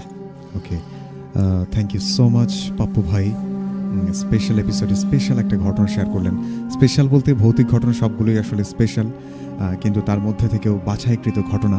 এবং এই ঘটনাটি কেমন লাগলো আপনাদের? যেহেতু এখন শীতকাল চলছে, আমের সিজন না, কিন্তু তারপরও যে গ্রীষ্মকালীন একটা অনুভব এবং সেই আম কুড়োনোর যে একটা স্মৃতি মানুষের ভেতরে থাকে, যে একটা ভালো লাগা, যে আমের সময় হলে হুট করে দেখা গেল যে ধূপ করে একটা আম মাটিতে পড়লো এবং সেটা কুড়ানোর জন্য যে সবার ভেতরে একটা প্রতিযোগিতা, সেই অনুভূতিটা যেমন কাজ করলো, এর পাশাপাশি এমন কিছু দুরন্তপনার শৈশবের কিছু স্মৃতি মনে পড়ে গেল, যেখানে স্থানীয় কয়েকজন ছেলে রাত্রেবেলা আম পাড়ার জন্য সেখানে যায় এবং সেখানে গিয়ে একটি ভৌতিক ঘটনার সম্মুখীন হন এবং যার পরিণতি ছিল শেষটা খুবই আসলে করুণ। তো যাই হোক, আপনাদের কার কাছে কেমন লেগেছে এই ঘটনাটি আমাদেরকে কমেন্টের মাধ্যমে আপনারা জানাতে পারেন। আমি এই মুহূর্তে লাইভে আছি, আমাদের লাইভে কমেন্ট বক্সে আপনাদের মতামত জানাতে পারেন। দেখতে পাচ্ছি আমাদের সাথে ছিলেন রোহান ইসলাম, লিখেছিলেন আমাদেরকে শাহপরান, মিম তানজিম ছিলেন আমাদের সাথে, অনেক ভয় লাগছে। এমডি মিরাজ লিখেছেন ভালো লাগছে ভাইয়া। সাঘাটা থেকে জয় সরকার ছিলেন আমাদের সাথে ছিলেন মাকসুদুর রহমান ভাইয়া, যুক্ত হলাম অনেকদিন পর, লিখেছিলেন আমাদেরকে এমডি রিফাত, কেমন আছেন রাতুল ভাই। মোহাম্মদ সোয়াইব ইসলাম লিখেছেন ভূতবেলা মানেই রাতুল ভাই, আচ্ছা রাতুল ভাই মানেই ভূতবেলা, অনেক অনেক ধন্যবাদ। লিখেছিলেন আমাদেরকে জিম আহমেদ, ভালো হচ্ছে ভাইয়া, চালিয়ে যান। Thank you. লিখেছিলেন আমাদেরকে মাহিনুল ইসলাম মারুফ, আমাদেরকে লিখেছিলেন এমডি মমিনুল ইসলাম। উনি লিখেছিলেন যে এরকম গল্প অনেক আরও বেশি চাই। উনি সালাম জানিয়েছেন এবং লিখেছেন উনি বোনারপাড়া থেকে আমাদেরকে উপভোগ করছেন। থ্যাংক ইউ ভাইয়া। এটা কি বছরের শেষ ভূতবেলা কিনা? জি অবশ্যই, 2025 সালে আপনাদের সাথে আর ভূতবেলা নিয়ে দেখা হচ্ছে না। অলি ভাই এই কমেন্টটি করেছিলেন। লিখেছিলেন আমাদেরকে মোহাম্মদ সোয়াইব ইসলাম, পাপ্পু ভাইয়ের ঘটনাটা অনেক ভালো লেগেছে। পাপ্পু ভাইয়ের ঘটনাগুলো বলার ধরন এবং ওনার ঘটনা শুনে শিহরিত হয়েছে। অনেক অনেক ধন্যবাদ। রোহান ইসলাম লিখেছিলেন যে চালিয়ে যান, শেষ পর্যন্ত সাথে আছি। লিখেছিলেন মোহাম্মদ আদনান মিয়া, খুব ভালো লেগেছে। ঢাকা থেকে শুনছেন আমাদেরকে মোহাম্মদ শিহাব, আমাদের সাথে লিখেছিলেন যে জান্নাতি আক্তার। আচ্ছা, ঘটনা বলার ধরনটা অনেক ভয়ঙ্কর ছিল। থ্যাংক ইউ সো মাচ জান্নাতি। লিখেছিলেন আমাদেরকে এমডি আবির, ভালো লেগেছে। তো যাই হোক, আমি আসলে আর কথা বাড়তে চাই না, যেহেতু স্পেশাল এপিসোড কথার চেয়ে ঘটনা বেশি আপনাদেরকে শোনাতে চাই। তো এই মুহূর্তে আমার হাতে বরকত ভাইয়ের মেইলটি রয়েছে। দীর্ঘদিন পর বরকত ভাইয়ের মেইল আমরা পেলাম এবং যাই হোক, উনি যেভাবে লিখেছেন আর কি, আমি ঠিক সেভাবে আপনাদেরকে পড়ে শোনানোর চেষ্টা করছি।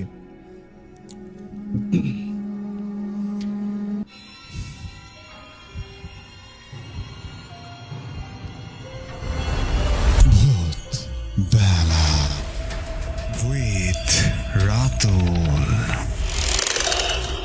ভয়ের শুরু এখানে।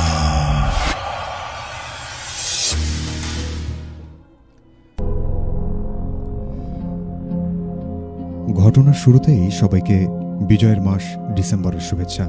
সেই সাথে শহীদ ওসমান হাদি ভাইয়ের আত্মার মাগফিরাত কামনা করে আমার মেইলের মূল অংশে চলে যাচ্ছে। রাতুল ভাই, আপনি সহ ভূতবেলার সকল শ্রোতাদের ভালোবাসা ও সালাম। আসসালামু আলাইকুম। আমি জাহিদুল ইসলাম বরকত, একজন ইতালি প্রবাসী। আমার গ্রামের বাড়ি শরীয়তপুর জেলার নড়িয়া থানার ঘড়িসার থিরোপাড়া গ্রামে। রাতুল ভাই, ইতালিতে এখন অনেক কাজের চাপ যাচ্ছে, তার মধ্যেও আপনার কথা চিন্তা করে শত ব্যস্ততার মাঝেও আজকের ঘটনাটি লেখার চেষ্টা করলাম। এই ঘটনাটি অনেক আগেই আমার এক বন্ধু আফনান সজীবের থেকে সংগ্রহ করেছিলাম। সজীবের বাড়ি ফরিদপুর জেলার পশ্চিম বিলোনিয়া গ্রামে। সময়ের অভাবে এতদিন সজীবের বলা ঘটনাটি লিখতে পারিনি, তাই ভাবলাম বছরের শেষ এপিসোডে ঘটনাটি লিখে পাঠায়। যাই হোক, ঘটনাটি আফনান সজীবের থেকে সংগ্রহ করা, তাই ঠিক সজীবের মতো করেই লেখার চেষ্টা করছে। আমার গ্রামের পরিচিত একজন চাচা ছিলেন, তার নাম ছিলেন আক্তার মিয়া। তিনি পেশায় একজন ডোম ছিলেন। আক্তার চাচা প্রায় 14 থেকে 15 বছর লাশ কাটার অভিজ্ঞতা ছিল তার। ঘটনার সময়কাল 2006 কিংবা 7 হবে। ঘটনার দিন আক্তার চাচা জেলা সদর হাসপাতাল থেকে 2টি লাশ কেটে কেবলই বিকেলে বাসায় ফিরেছেন। রাতুল ভাই, বলে রাখা ভালো, জেলা সদর হাসপাতাল থেকে আক্তার চাচার বাসা প্রায় 3 কিলোমিটার দূরে, তাই তিনি প্রতিদিন সাইকেল চালিয়ে যাতায়াত করতেন। ঘটনার দিন এশার নামাজ শেষ করে রাতের খাবার খেয়ে আক্তার চাচা রাতে ঘুমাতে যান। তার চোখ লাগতেই হঠাৎ পরিচিত দুজনের ডাকে তার কাঁচা ঘুমটি ভেঙে যায়। সে দেখে সরকারি হাসপাতাল থেকে 2জন স্টাফ এসেছেন। তারা আক্তার সাহেবকে বলছেন থানা থেকে একটা লাশ এসেছে এবং ডিসি সাহেবের নির্দেশ জরুরি ভিত্তিতে এই লাশটা যেন পোস্টমর্টম করা হয়। আক্তার সাহেব কিছুটা বিরক্তি নিয়ে তাদের সাথে কথা বললেন এবং এই রাতেই তিনি ভাবলেন ডিসি সাহেব রিকোয়েস্ট করেছেন, এটার সময় পেলেন না তিনি। যাই হোক, যেহেতু ডিসি বলেছেন সেহেতু না গিয়ে উপায় নেই, তাই তিনি হাসপাতালের স্টাফদের বলে আপনারা যান, আমি সাইকেল নিয়ে আসছি। এরপর আক্তার চাচা তার সেই সাইকেলটি নিয়ে হাসপাতালে চলে যান। হাসপাতালের মর্গে গিয়ে দেখেন 30 থেকে 32 বছর বয়সী একটি যুবক ছেলের লাশ পড়ে আছে। রাতুল ভাই, যেহেতু রাত হয়ে গিয়েছে সেহেতু আক্তার সাহেবের সহযোগী ডোম তখন হাসপাতালে ছিলেন না, তাই তিনি বাধ্য হয়েই এই লাশটি কাটার সিদ্ধান্ত নিলেন একাই। আগেই বলেছিলাম তার 14 থেকে 15 বছরের লাশ কাটার অভিজ্ঞতা ছিল। এই 14-15 বছরে অনেকেই লাশ কেটেছেন তিনি, তাই স্বাভাবিকভাবেই তিনি লাশ কাটা শুরু করেন। সাধারণত সেভাবে সবসময় লাশ কাটেন, যেভাবে লাশ কাটেন আজও সেইভাবেই লাশ কাটছেন, কিন্তু তার কাছে মনে হচ্ছে আজকের লাশটি কাটতে যেন তার একটু বেশি শক্তি ব্যয় হচ্ছে। তা আক্তার চাচা মনে করলেন হয়তো সেই ছুরিটিতে ধার নেই, তাই তিনি অন্য একটা ছুরি দিয়ে কাটার চেষ্টা করলেন। কিন্তু এ কি, আবারও একই ঘটনা। এভাবে আরও 2টি ছুরি পরিবর্তন করলেন। কিন্তু অবাক করার বিষয় হলো তাতেও কোনো লাভ হচ্ছিল না। তাই সে বাধ্য হয়ে শক্তি প্রয়োগ করে সেই লাশটি কাটা শুরু করলো। এবং একটা সময় তার কাছে মনে হচ্ছিল লাশটি একবার নড়ে উঠল। ব্যাপারটি আক্তার চাচা মনের ভুল ভেবে তার কাজে মনোযোগ দিলেন। এবার সে হঠাৎ শুনতে পেলেন কেউ একজন তার কানের কাছে এসে ফিসফিস করে কথা বলছে, আমাকে আস্তে কাটো। সে আবারও তার মনের ভুল ভাবল এবং তার কাজে মনোযোগ দিল। কিছুক্ষণ পরে আবারও একই শব্দ, এবার একটু জোরে শব্দে, আমাকে আস্তে কাটো। এই শব্দটা শুনে সে একটু ভয় পেল, কারণ 14 থেকে 15 বছরের অভিজ্ঞতায় এমন শব্দ সে কখনোই শোনেনি। তার কাছে মনে হলো আচ্ছা, এটা হয়তো তার মনের ভুল। এই ভেবে তিনি তার কাজটি শেষ করতে লাগলেন। রাতুল ভাই লাশ কাটার সময় মর্গের ফ্লোরে অনেক রক্ত পড়ে যায় এবং সেই রক্ত ধোয়ার জন্য বালতিতে করে পানি আনার জন্য সেখান থেকে চলে যান আক্তার চাচা। পানি এনে মর্গে ঢুকতেই সে দেখে শুয়ে থাকা রক্তমাখা লাশটি সেই খাটে উঠে বসে আছে। এবারও সে মনের ভুল ভেবে চোখ বন্ধ করে শরীরে চিমটি কাটে এবং চোখ খুলে দেখার চেষ্টা করে ব্যাপারটা সত্যি কিনা। কিন্তু এবারও সেই একই ঘটনা, লাশটি সেখানেই বসে আছে, এক দৃষ্টিতে আক্তার সাহেবের দিকে তাকিয়ে আছে রাগান্বিত ভাবে। মনে হচ্ছে তার প্রতি লাশটির অনেক ক্ষোভ। আক্তার সাহেব এই দৃশ্যটি দেখে তার ভয় দূর করার জন্য হাতে থাকা সেই বালতির পানি লাশের শরীরে নিক্ষেপ করেন। কিন্তু তখনই বসে থাকা লাশটি উঠে দাঁড়িয়ে প্রচণ্ড আক্রোশ নিয়ে আক্তার চাচার দিকে ধেয়ে আসে। এটা দেখে আক্তার সাহেব চিৎকার করে তার হাতে থাকা বালতিটি ছুঁড়ে ফেলেন এবং সেখান থেকে দৌড়ে হাসপাতালের দিকে চলে যান। এবং হাসপাতালে গিয়ে দেখেন কয়েকজন স্টাফ বসে আছেন। তাদেরকে বলে তাদেরকে সঙ্গে নিয়ে সে মর্গে যায়। কিন্তু এবার সেখানে গিয়ে দেখেন যে লাশের গায়ে যে তিনি পানি নিক্ষেপ করেছিলেন সেই পানির কোনো ছিটে ফোঁটা নেই এবং পরিস্থিতি একেবারে স্বাভাবিক।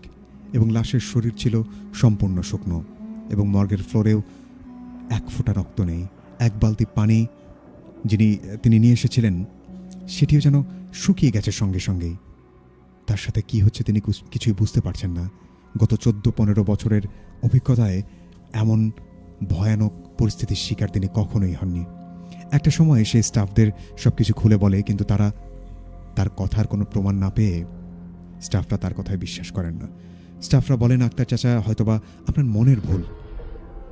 আক্তার চাচা তাদেরকে বোঝাতে ব্যর্থ হন এবং এক বুক হতাশা নিয়ে লাশটি পুলিশের কাছে বুঝিয়ে দেন।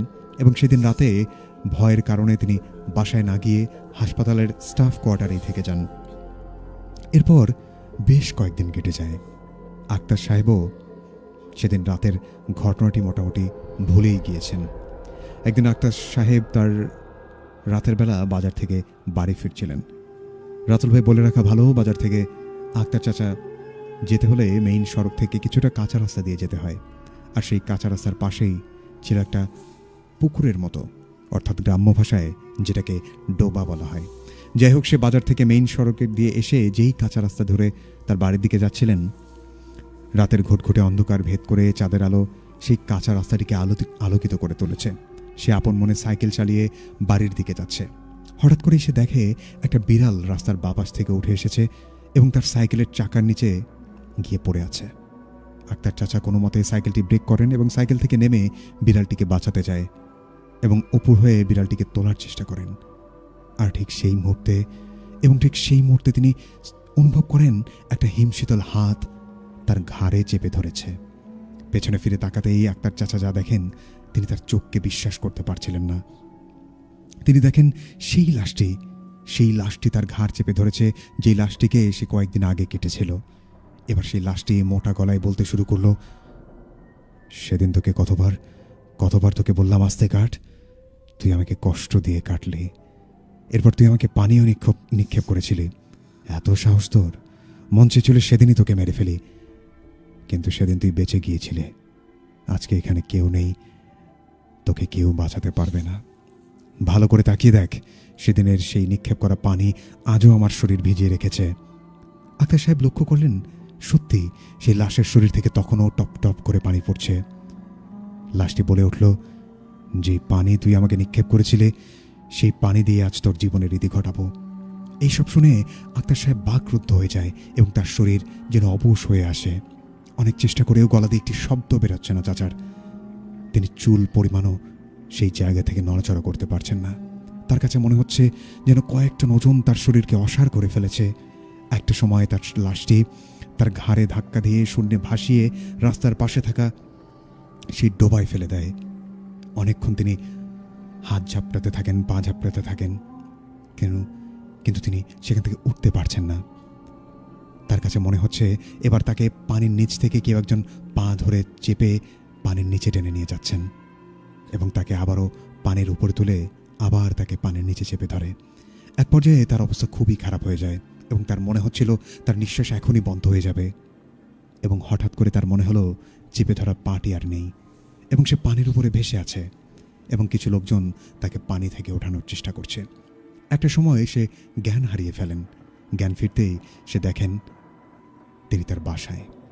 এরপর বাসার লোকজন থেকে সে শুনতে পায় গতকাল রাতে বাজার থেকে একজন লোক ওই রাস্তা দিয়ে আসছিলেন এবং তাকে পানিতে পড়ে থাকতে দেখে সেই লোক তাকে পানি থেকে তুলে বাসায় দিয়ে যায়।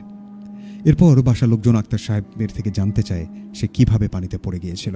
তারপর আক্তার সাহেব তার সাথে ঘটে যাওয়া বিগত দিনের সব কিছু বিস্তারিত খুলে বলেন। বাসার লোকজন সব কিছু শুনে একজন হুজুরের কাছ থেকে সেই আক্তার চাচার জন্য চিকিৎসা করেন। এরপর হুজুর তাকে ঝাড়ফুঁক করেন এবং বলেন আক্তার সাহেব যেন তার পক্ষ থেকে ওই লাশের মাগফিরাতের জন্য কিছু দান সদকা করেন। হুজুরের কথা মতো আক্তার চাচা সব কিছু করেন।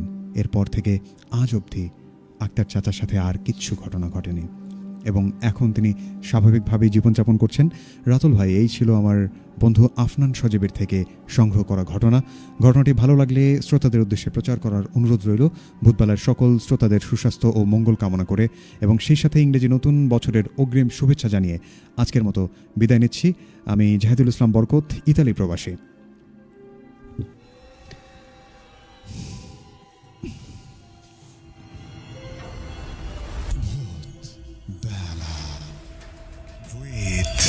রাতুল, ভয়ের শুরু এখানে।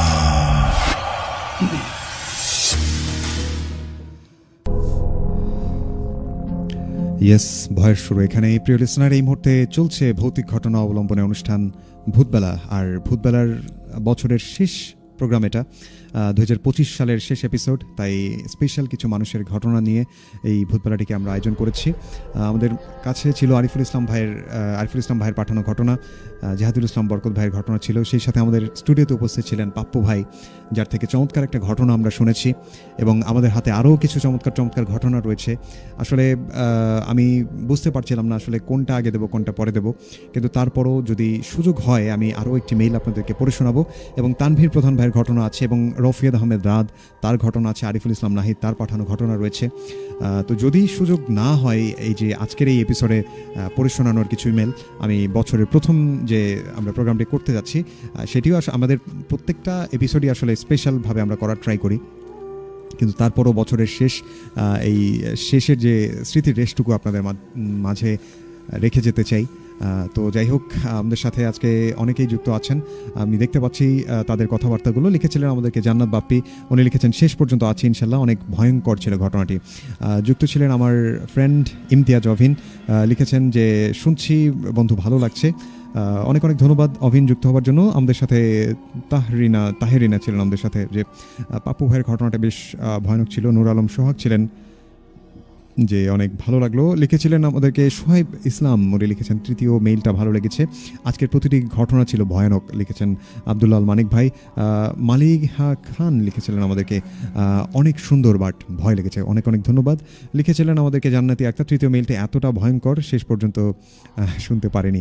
আচ্ছা যাই হোক, পরবর্তীতে কোনো একটা সময় শুনে নিন। রফিয়াদ আহমেদ রাজ ছিলেন, লিখেছিলেন যে আজকে আমার ঘটনাটা পড়েছেন। আচ্ছা ওকে, যাই হোক, উনি ওনার বাসা অ্যাড্রেসটা দিয়েছেন আমাদেরকে লিখেছিলেন এনামুল ইসলাম, যে ভাইয়া কেমন আছেন। লিখেছিলেন আমাদেরকে শাহ পরান, উনি ঘটনা পাঠিয়েছেন, দয়া করে পড়ে শোনাতে বলেছেন। অবশ্যই আমরা সুযোগ হলে পড়ে শোনাবো। শিমুল লিখেছিলেন আমাদেরকে লিখেছিলেন আমাদেরকে খুশবু রাতুল ভাই কেমন আছেন। আরিফ শেখ ছিলেন যে পাশে আছি কাশিয়ানি গোপালগঞ্জ থেকে পুরোটা সময় জুড়ে আপনাদের সাথে থাকবো। আরিফ শেখ আমাদের সাথে যুক্ত থাকার জন্য অনেক অনেক ধন্যবাদ। যেহেতু গোপালগঞ্জ থেকে শুনছেন, আপনার স্থানীয় যদি কোনো ঘটনা থেকে থাকে, অর্থাৎ গোপালগঞ্জ জেলা রিলেটেড বা আপনার আশেপাশের যদি ভৌতিক কোনো ঘটনা থেকে থাকে, আপনিও কিন্তু চাইলে আমাদেরকে লিখে পাঠিয়ে দিতে পারেন। আমাদের মেইল অ্যাড্রেসটি হচ্ছে bhoot.sarabeলা@gmail.com। আর আপনি যদি গাইবান্ধার আশেপাশের কোনো মানুষ যারা আমাদেরকে শুনছেন, আমাদের লিসেনার, তারা যদি আমাদের স্টুডিওতে এসে ঘটনা শেয়ার করতে চান, সেক্ষেত্রে আমাদেরকে ফোন করতে পারেন একটি নাম্বারে। আমাদের ফোন নম্বরটি হচ্ছে 01713484465। লিখেছিলেন যে ঘটনাটি বেশ ভয়ঙ্কর ছিল, ইমতিয়াজ অভিন লিখেছেন। অনেক অনেক ধন্যবাদ এবং ভালোবাসা রইল বন্ধু। লিখেছিলেন আমাদেরকে জাকির হোসাইন, আমি পূর্বাচল থেকে শুনছি, কেমন আছেন সবাই। যাই হোক, আরও অনেকেই ছিলেন। উম্মে সালমা লিখেছিলেন যে রাত 12টা পর্যন্ত হলে খুব ভালো হতো। আমি কমেন্টগুলো খুব দ্রুত পড়ে ফেলার চেষ্টা করছি। সীমন্ত ইসলাম লিখেছিলেন আমাদেরকে, লিখেছিলেন আব্দুল্লাল মানিক ভাই, শামু ভাই বলছে যে তার কাছে আরও ভয়ানক ঘটনা আছে। তো যাই হোক, প্রত্যেককে অনেক অনেক ধন্যবাদ। আমি কথা বলতে চাই না, আমরা পাপ্পু ভাইয়ের কাছে আরেকটি ঘটনা শুনবো এবং ঘটনা শোনার পর যদি সুযোগ হয় আমরা আরেকটি মেইল আপনাদেরকে শোনাবো। যেহেতু আমি আপনাদেরকে বলেছিলাম যে স্পেশাল মেইল এপিসোড হবে এবং সেই সাথে স্পেশাল কেউ একজন থাকবে আমাদের স্টুডিওতে। তো যাই হোক, আমরা পাপ্পু ভাইয়ের কাছে চলে যেতে চাই। ভাইয়া, জি, এই যে সব কিছু কেমন লাগছে আপনার কাছে? প্রথমে জাহিদুল ইসলাম বরকত ভাই সম্পর্কে একটু বলি। জি, যারা ভূত বেলার রেগুলার মানে নিয়মিত যারা হচ্ছে দর্শক আছেন, শ্রোতা আছেন, তারা হয়তো ভালো করে জানে যে বরকত ভাই মানেই ভয়ঙ্কর কিছু। জি, আর স্টুডিওতে বসে শুনেও কিন্তু আমার অনেক ভয় লাগছে যে লাশের যে ঘটনাটা ছিল। জি, আর এই মেইলটা মানে আমার মতে আর কি আজকের ভূত বেলার একদম সবচেয়ে সেরা একটি ভয়ঙ্কর মেইল ছিল। তো আমার ঘটনাটা হচ্ছে এই লাশ সম্পর্কিতই এবং প্রবাস থেকে আসা একটি লাশের। এই জন্য বরকত ভাইয়ের কথা মনে হচ্ছিল যে উনিও আজকে একটি লাশ সম্পর্কিত ওই ঘটনা পাঠিয়েছেন। আচ্ছা আচ্ছা, তাহলে আমি শুরু করছি। অবশ্যই আপনার সেকেন্ড ঘটনায় আমরা চলে যাব। জি, তো ঘটনাটা হচ্ছে প্রবাসে যাবার পর সবার যে আশা থাকে অনেক কিছু করার, এরকম আশা নিয়েই আমাদের পরিচিত একজন চলে যায় প্রবাসে। উনি হচ্ছে সৌদি আরবে যান। তো যাবার পর ওখানে কিছু বছর থাকার পর হঠাৎ করেই খবর আসে যে উনি ওখানে একটা রোড অ্যাক্সিডেন্টে মারা গেছেন। আচ্ছা, তো এই খবর পাওয়ার পর ওনার পরিবারের যারা ছিল আর আমাদের এলাকার যে ড্রাইভার ছিল তার সাথে যোগাযোগ করা হয় যে ঢাকা থেকে ওই লাশটাকে নিয়ে আসতে হবে গাইবান্ধায়। আচ্ছা, তো ওই অনুযায়ী ওই একটা অ্যাম্বুলেন্স নেওয়া হয় এবং একজন হেল্পার থাকে ড্রাইভারের সাথে, জি, আর হচ্ছে যার লাশ তার বাবা থাকে। তো এই তিনজনেই চলে যায় ওখানে লাশটা আনার জন্য। হ্যাঁ, আর যেহেতু বিদেশ থেকে লাশটা আসছে, এই কাস্টম থেকে এটাকে নিতে হবে এবং এই লাশের কিন্তু কফিনে করে আসে এই লাশগুলো। আচ্ছা, তো যথারীতি ওনারা চলে যায় এবং এই ঘটনাটা হচ্ছে ওই যে ড্রাইভার ছিল ওনার মুখে আমার শোনা। আচ্ছা, তো ওনারা যখন লাশটা আনতে যায়, ওনারা দিনে রওনা দেয়। ওনাদের কথা ছিল যে আমরা দিনে দিনেই চলে যাব এবং হয়তোবা বিকেলের দিকে আবার ওখান থেকে ব্যাক করতে পারবো। রাইট। কিন্তু বিভিন্ন যানজটের কারণে ওনাদের যেতে যেতেই সন্ধ্যা হয়ে যায় এবং ওখান থেকে ওনারা যখন এই লাশটা নিয়ে রওনা দেয়, ওই কাস্টমের সব কিছু শেষ করে, তখন হচ্ছে রাত প্রায় 8টা-9টা হবে। এবং এই রওনা দেওয়ার পর যখন রাত আরো গভীর হতে থাকে, ওনারা বেশ কিছুটা চলে আসে কিন্তু কোনো ভয়ঙ্কর ঘটনা ঘটে না, স্বাভাবিকভাবেই আসতেছিল ওনারা। তো তারপর ওনারা যখন আসে, আস্তে আস্তে রাত একটু গভীর হয়। জি, তো হঠাৎ করে অ্যাম্বুলেন্সের পিছন থেকে মানে ভিতর থেকে ওই লাশের সাথে যে লাশের বাবা ছিল উনি হচ্ছে হেল্পারকে ডাক দেয় যে এখানে একটু সমস্যা হচ্ছে, একটু ভিতরে আসো। জি, তো উনি গাড়ি থামিয়ে ফেলে এবং ভিতরে যাওয়ার পর ওনার বাবাকে বলে, যে লাশের বাবাকে, যে এখানে কি হয়েছে বলেন। তো উনি বলে যে এই যে কফিনটা ওখানে ছিল, এই কফিনটা একটু পর পর মানে ভিতর থেকে যদি কেউ ধাক্কা দেয় কফিনের ভিতরে যে রকম শব্দ হবে এবং কফিনটা যেভাবে নড়বে এইভাবে নড়ছিল। তো ওই গাড়ির হেল্পার বলে যে আসলে এখানে গাড়িতে রাস্তায় ভাঙাচোরা থাকার কারণে হয়তো বা কফিন নড়াচড়া করছে এজন্য। তো উনি বললো না, আমি কয়েকবার খেয়াল করেছি কফিন ঠিক আছে, কিন্তু বারবার হচ্ছে ভিতর থেকে কেউ ধাক্কা দিচ্ছিল, কফিনের দরজা মনে হয় খুলে যাবে এমন হচ্ছিল। আচ্ছা আচ্ছা। তো উনি যেহেতু বাবা, উনি অনেক করে রিকোয়েস্ট করে যে আমার ছেলে মনে হয় মারা যায় নাই, সম্ভবত ভিতরে হচ্ছে ও ভালোভাবে আছে, এখনো জীবিত আছে হয়তো। আচ্ছা আচ্ছা। তো তুমি যেভাবে হোক বাবা আমার এই কফিনটা খুলে আমাকে একটু দেখাও, আচ্ছা, যে আমার ছেলেটা হয়তো বেঁচে আছে। তো ওই কফিন খোলা, যেহেতু ব্রেক দিয়ে একদম মেরে দেওয়া হয়, তো ওনারা বলে যে না, এই কফিন তো খোলা যাবে না, আর ব্রেক খুলতে হবে, তারপর তাছাড়া এই লাশ দেখাই যাবে না। আর যেহেতু রোড অ্যাক্সিডেন্টের মৃত্যু হয়তো বা অনেক ভয়ঙ্কর হতে পারে চেহারা বা শরীরের বর্তমান পরিস্থিতি। তো তারপর ওই হেল্পার আবার ভিতরে চলে যায় হেল্পারের জায়গায়, এবং ওই লাশের সাথে শুধুমাত্র ওই লোকটাই থাকে, ওই ওনার বাবা। আচ্ছা। তারপর একটু পর আবারও শব্দ করে যে বাবা একটু আসো ভিতরে, আবারও গাড়ি ব্রেক করা হয়, এবং হেল্পার এবার ড্রাইভার দুজন একসাথেই চলে যায় ভিতরে, যে কি হয়েছে আপনি বলেন। তো উনি বলে যে দেখো, কফিনের যে মুখ, এই ঢাকনাটা মনে হচ্ছে যে খুলে গেছে কিছুটা, দেখো তো বাবা খুলে গেছে কিনা। তো ওনারা যখন চেক করে দেখে যে হ্যাঁ, কফিনের দরজাটা একটু খোলা। জি। মানে এটা আসলে কিভাবে সম্ভব হতে পারে যে একটা কফিন বিদেশ থেকে পাঠিয়ে দেওয়ার পর কিন্তু ওখানে একদম সিলগালা করে দেওয়া হয় যাতে সহজে এটা না খুলে যায়। এবং ওই কফিনের উপরের যে ঢাকনাটা ছিল, এই উপরের ঢাকনাটা অনেকটাই খুলে গেছে। আচ্ছা। তো যেহেতু ওনার বাবা বারবার রিকোয়েস্ট করছে যে আমার ছেলে হয়তো বেঁচে আছে, একটু খুলে দেখো, তখন হচ্ছে ওনারা কি করে, ওই যেহেতু অনেকটা খুলেই গেছে, তখন ওই কফিনের দরজাটা টান দিয়ে খুলে ফেলে ঢাকনাটা। এবং খোলার পর রাতুল ভাই ওনারা যেভাবে বর্ণনা করে, ওই লাশটা মানে তার যে ভিতরে যে লাশটা ছিল, এই লাশটা সাধারণত সাদা কোনো ব্যাগের মধ্যে একদম সিল করে দেওয়া হয় যাতে এটা খুলে না যায়। কিন্তু এনারা যখন ওই কফিনের দরজাটা যখন খুলে ফেলে ঢাকনাটা, তখন দেখে যে লাশটার চেহারাটা যে এতটাই বিকৃতি হয়ে গেছে, তার চোখগুলো একদম থেতলে গেছে, এবং ওনার মুখের যে অবয়বটা থাকে মানুষের মুখের, নাক মুখ এগুলোর কোনো অবয়ব নাই, সম্পূর্ণ থেতলে গেছে, ভয়াবহ একটা চেহারার আকৃতি হয়েছে। এবং চোখগুলো এমনভাবে থেতলে গেছে দেখে মনে হচ্ছিল যে চোখ ওখানে নেই, শুধু হচ্ছে কোনো একটা মাংসপিণ্ড চোখের মতো ওখানে পড়ে আছে। আচ্ছা। তো তারপর ওনারা এটা দেখে একদম আতঙ্কিত হয়ে যায়, কিন্তু ছেলের যে বাবা ছিল ওই লাশের, উনি আসলে তখন কান্নায় একদম হয়ে যায় যে আসলে এটা আমার ছেলে না, এটা অন্য কেউ, ওনারা হয়তো ভুল করে পাঠিয়েছে আমার ছেলেকে, এইভাবে বলতে থাকে। তো ওনারা আসলে এই দৃশ্য দেখার পর রাত গভীর নির্জন একটা জায়গায় যদি গাড়ি থামিয়ে তিনটা লোক এইরকম একটা ভয়ঙ্কর চেহারার কোনো বিকৃতি দৃশ্য দেখে, তাহলে আসলে আতঙ্কিত হওয়ারই কথা। তো তখন ওনারা আবারও ওই ঢাকনাটা লাগিয়ে দেয়, এবং ওই যে হেল্পার ছিল ওই হেল্পারকে বলে তুই লাশের সাথে এখানে এই লোকটার সাথে এখানে থাক, আমি একাই গাড়ি ড্রাইভ করে নিয়ে যেতে পারবো, যেহেতু লোকটা ভয় পাচ্ছিল এটা ভেবে। তো তার কিছু দূর যাওয়ার পর আবার এইভাবে ওনারা যখন যেতে থাকে, হঠাৎ করে গাড়ি একদম হার্ড ব্রেক যাকে বলে, একদম অনেক দ্রুত একটা ব্রেক করে ফেলে এবং গাড়ি ব্রেক হয়ে যায়। তখন ওই হেল্পার এবং ওই লাশের সাথে থাকা লোকটি দুইজনেই বলে যে কি হলো। তো ড্রাইভার বলে আপনারা একটু বাহিরে আসেন।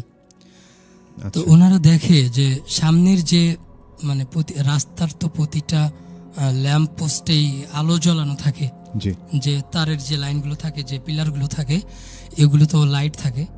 তো এই লাইটগুলো যত দূর চোখ যায় একটা একটা করে নিভে যাচ্ছে। আচ্ছা। এবং একটা একটা নিভে যাচ্ছে লাইটগুলো, কিন্তু তাদের সামনে কফিনের মতো দেখতে কিছু একটা পড়ে আছে। তো ওনারা বলে, ওই লোকটা বলে যে হয়তোবা কেউ ভুল করে কাঠের কোনো বাক্স ওখানে ফেলে রেখে গেছে, তো এটা না সরালে তো আসলে রাস্তা দিয়ে যাওয়া যাবে না।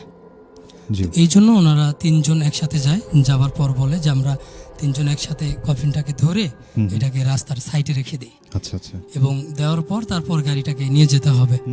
তো ওনারা গাড়ির যে হেডলাইট থাকে এটা চালিয়ে রাখে এবং তিনজন ওই কফিনটাকে সরানোর জন্য ওই কফিনের সামনে যায়।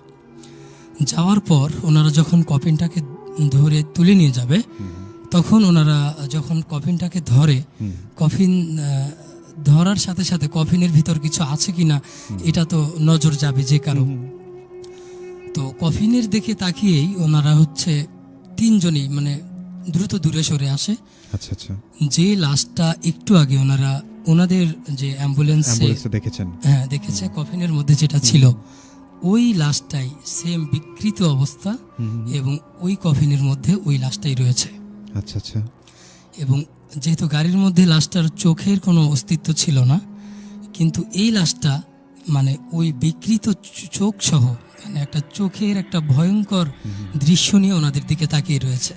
আচ্ছা আচ্ছা। এবং এই দৃশ্য দেখার পর রাতুল ভাই, কেউ কি পারবে যে ওখান থেকে আবার ওই কফিনটাকে সরাতে? তো ওনারা তৎক্ষণাৎ ওখান থেকে সরে আসে, এবং সরে আসার পর ওই আবার গাড়িতে উঠে যে একটু অপেক্ষা করতে চায় যে গাড়ি অন্য সাইডে নিয়ে যাবে। এবং ওনারা যখন দৌড়ে গাড়ির কাছে চলে আসে, দেখার চেষ্টা করে যে আসলে গাড়ির মধ্যে যে কফিনটা ছিল এটা কি আছে নাকি কোনোভাবে এই কফিনটাই ওখানে চলে গেছে। যেহেতু প্যারানর্মাল ঘটনা ঘটছে, এমনও হতে পারে যে অন্য কোনো অপশক্তি হয়তোবা এই কফিনটাকে ওখানে নিয়ে গেছে। তো ওনারা যখন আসার পর দেখে যে না, কফিনটা ওই গাড়িতে যেভাবে ছিল সেইভাবে আছে। এবং তখনই ওনারা যখন রাস্তার দিকে তাকায়, দেখে যে ওখানে আসলে কোনো কফিনই নেই। আচ্ছা। তাহলে এই যে এতক্ষণ ওনারা জিনিসটা দেখলো, তো ওনারা আসলে যারা এই গাড়িগুলো ড্রাইভ করে তারা জানে যে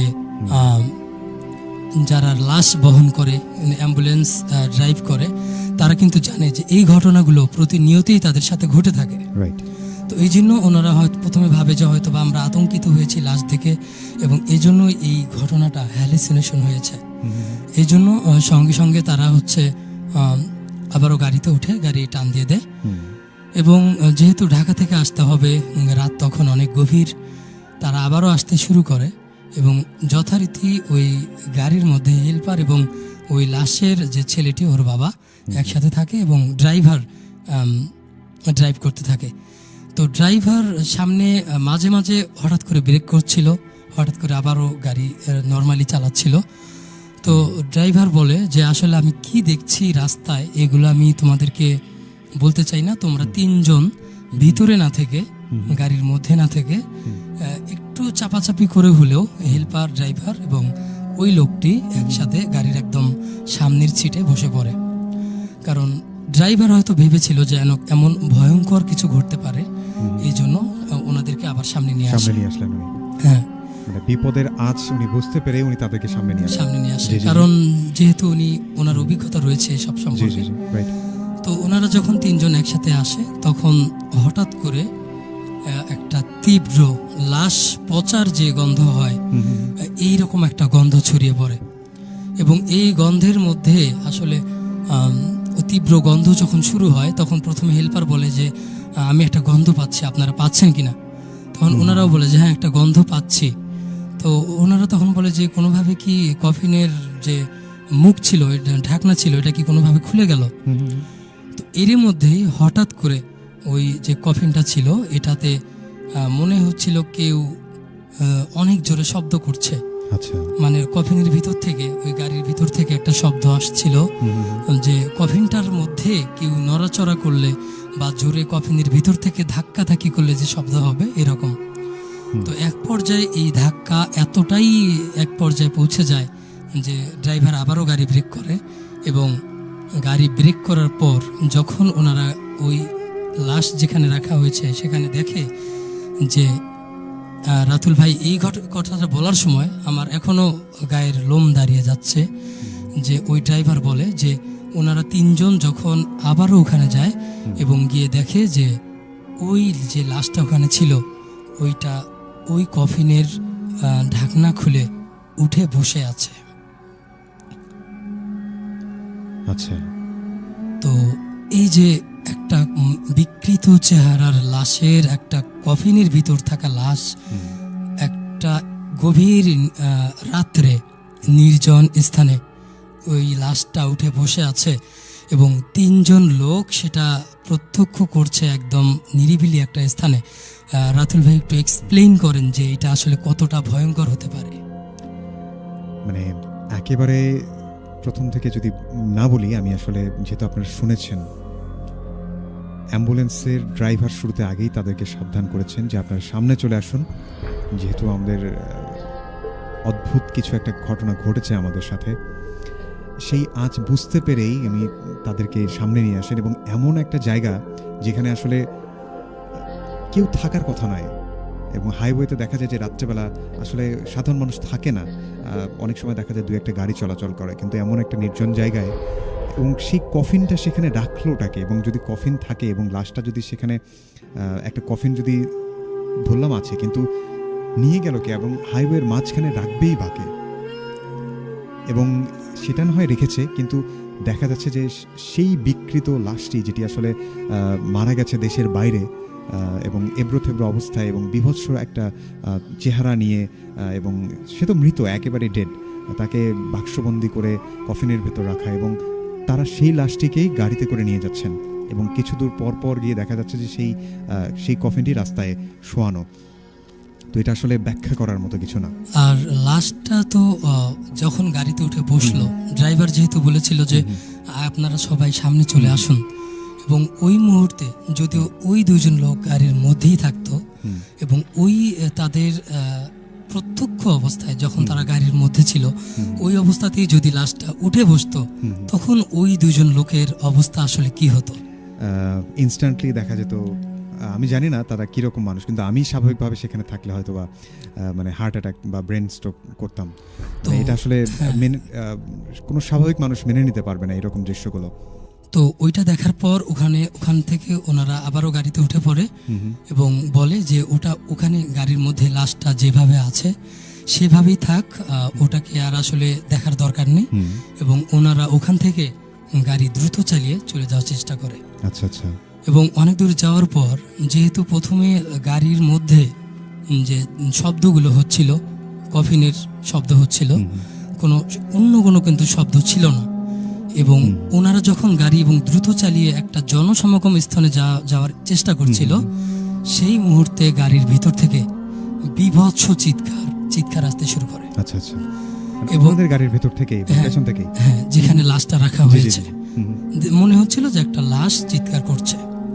তো এক সময় গাড়ির ভিতর থেকে শুধু কফিনের শব্দ, তারপর এখন আবার কফিনের শব্দের পাশাপাশি একটা লাশ চিৎকার করছে, এইরকম একটা পরিস্থিতি। তো ওনারা ওখান থেকে কিছুটা যাবার পর ওখানে হঠাৎ করে গাড়ির উপরে একটা অনেক জোরে শব্দ হয়। আচ্ছা আচ্ছা। মনে হচ্ছিল যে গাড়ির উপর কিছু একটা পড়লো। তো তারপর ড্রাইভার বলে যে আসলে গাড়ির উপর কি পড়লো এটা দেখা দরকার, তো ভারী মনে হচ্ছিল অনেক। তো হঠাৎ করে যে কাপড়টা দিয়ে পেঁচানো থাকে লাশ, ওই গাড়ির চালানো অবস্থায় যে সাদা কাপড়টা দিয়ে সিল করা ছিল লাশটাকে, এইরকম একটা সাদা কাপড়ে পেঁচানো কিছু একটা এই চলতি গাড়ির মানে গাড়ি তো রানিং আছে, এমন সময় ওনাদের গাড়ির একদম ড্রাইভারের সামনে মানে গাড়ির উপর থেকে কিছু অংশ একদম সামনে চলে আসে। কি বিভৎস! হ্যাঁ, তৎক্ষণাৎ ড্রাইভার কিন্তু একদম গাড়ি ব্রেক করে ফেলে, এবং যে কেউ এটা ব্রেক করারই কথা, ড্রাইভার যেহেতু সামনে কিছু দেখতে পারছে না, তো ওনারা সঙ্গে সঙ্গে চোখ বন্ধ করে ফেলে এবং যে যা পারে দ্রুত সূরাগুলো পড়তে থাকে। এবং তারপর কিছুক্ষণ পর যখন ওনারা স্বাভাবিক হয় একটু, এবং ওনারা তাকিয়ে দেখে যে ওনাদের গাড়িতে সামনে আসলে কিছুই নেই। তারপর ওনারা আবারও দ্রুত গাড়ি চালাতে শুরু করে, এবং একটা মোটামুটি যে হাইওয়েতে যে হোটেলগুলো থাকে, বিভিন্ন যাত্রা বিরতি দেওয়া হয়, ড্রাইভাররা ওখানে খাওয়া দাওয়া করে, এইগুলো কিন্তু সারা রাতেই চালু থাকে। তো ওখানে একটা ছোটখাটো একটা হোটেল চালু ছিল, এবং ওখানে ওনারা ব্রেক করে, এবং সঙ্গে সঙ্গে ওই ঘটনাটা ওখানকার যে দোকানদার ছিল ওনাদেরকে খুলে বলে। তো দোকানদার বলে যে আপনাদের ভালো হবে রাতটা এখানে কোনোভাবে শেষ করে আচ্ছা আপনারা এখান থেকে চলে যান। আচ্ছা আচ্ছা তারপর যখন ওই দোকানদার সহ ওই কফিনটা মানে গাড়িটার দরজা খুলে আবার দেখা হয় যে কফিনটার কি পরিস্থিতি, তখন দেখা যায় যে কফিন যেভাবে পেরেক দিয়ে সিলগালা করে রাখা হয়েছিল ওই অবস্থাতেই রয়েছে। আচ্ছা এবং এতক্ষণ যে ঘটনাগুলো ঘটলো কফিন খোলা এবং ওনারা নিজেরাও কফিনটার খুলে দেখলো, এগুলো কিছুই নেই। টোটালি যেভাবে লাশ রাখা হয়েছিল সেভাবেই সিলগালা করে রাখা হয়েছে। এবং পরবর্তীতে ওনারা হচ্ছে ওখানেই রাতটা শেষ করে এবং পরে ওখান থেকে রওনা দেয়। তো এই ছিল আসলে রাতুল ভাই ঘটনা, এবং পরবর্তীতে আর কোনো ঘটনা ঘটেনি। এবং এই যে ঘটনাটা ঘটলো এবং পরবর্তীতে আবারও সব কিছুই আগের মতো স্বাভাবিক ছিল লাশটা, এগুলো আসলে মানে ব্যাখ্যাতীত, এগুলো আসলে ব্যাখ্যার বাহিরে অনেক কিছুই ঘটে যেগুলো হয়তো বা ব্যাখ্যা করা যায় না। রাইট। তো এই ছিল রাতুল ভাই আমার দ্বিতীয় ঘটনাটি। পাপ্পু ভাই, অসংখ্য অসংখ্য ধন্যবাদ আপনাকে। কি বিভৎস রকমের ঘটনাটাই না শেয়ার করেন আমাদের সাথে। প্রিয় লিসেনার, এই মুহূর্তে চলছে ভৌতিক ঘটনা অবলম্বনের অনুষ্ঠান ভূতবেলা, এবং আপনারা যে যেখান থেকে দেখছেন এবং শুনছেন, আপনাদের সকলকে জানাতে চাই আমাদের স্পেশাল এপিসোড চলছে, এবং আজকের ঘটনাগুলো সেরকমই স্পেশাল এবং স্পেশাল ভৌতিক রকমের স্পেশাল। যেমন লাস্ট ঘটনাটি নিয়ে শেয়ার করলেন পাপ্পু ভাই, যে পেছনে একটা লাশ, এবং কিছুক্ষণ পরপরই আমরা সামনে দেখতে পাচ্ছিলাম যে গাড়ির সামনের যে উইন্ডশিল্ড আছে, উইন্ডশিল্ড থেকে দেখা যাচ্ছে যে কিছু দূর পরপর একটা কফিন রাস্তার মাঝখানে, এবং ওনাদের গাড়ির ভেতরে যে একটা লাশ ছিল অ্যাক্সিডেন্ট করা, সেই লাশটি বারবার উঠে বসছে। বিভৎস রকমের একটা দৃশ্য হতে পারে। এবং শেষ মুহূর্তে যে ধাক্কাটা আমি খেলাম এই জায়গায়, যে গাড়ি চলছে, সবাই গুড়িসুটি মেরে এবং সবাই সৃষ্টিকর্তার নাম স্মরণ করে করে যাচ্ছিলেন, এবং সেই মুহূর্তে এসে হুট করেই গাড়ির সামনের যে উইন্ডশিল্ডটা থাকে আর কি, যে গ্লাসটা, ওপর থেকে গাড়ির রুফের ওপর থেকে সেই লাশের কিছুটা অংশ, মানে অর্ধেক অংশ সেই ড্রাইভারের সামনে সেই গ্লাসের মধ্যে এসে পড়ে। তো এই জায়গায় থাকলে আপনি কীরকম অনুভব করতেন? মানে এই বিষয়টা আসলে ভাবতেই কেমন যেন লাগছে। তো যাই হোক, যারা যারা আমাদের সাথে ছিলেন তাদের প্রত্যেককে অনেক অনেক ধন্যবাদ। এবং পাপ্পু ভাইয়ের থেকে আমরা যতগুলো ঘটনা শুনেছি বেশ চমৎকার ছিল, এবং শেষ ঘটনাটি আরও বেশি ভয় পাইয়ে দেওয়ার মতো।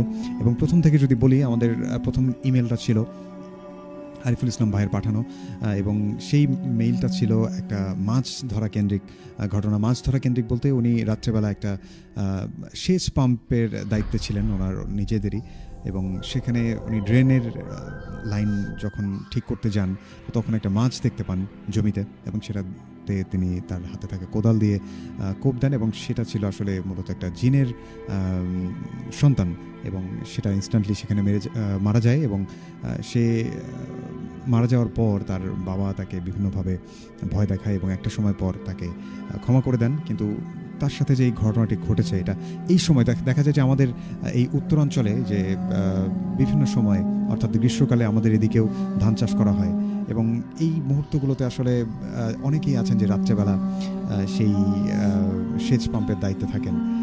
তো এরকমই একটা ঘটনা ছিল। এবং তারপর আমি যে ঘটনাটি আপনাদেরকে শোনালাম সেটি হচ্ছে রফিয়াদ আহমেদ রাদের পাঠানো একটা ঘটনা। সেই ঘটনাটিও বেশ চমৎকার ছিল, এবং একটা পুতুল নিয়ে ঘটনাটি ঘটেছে।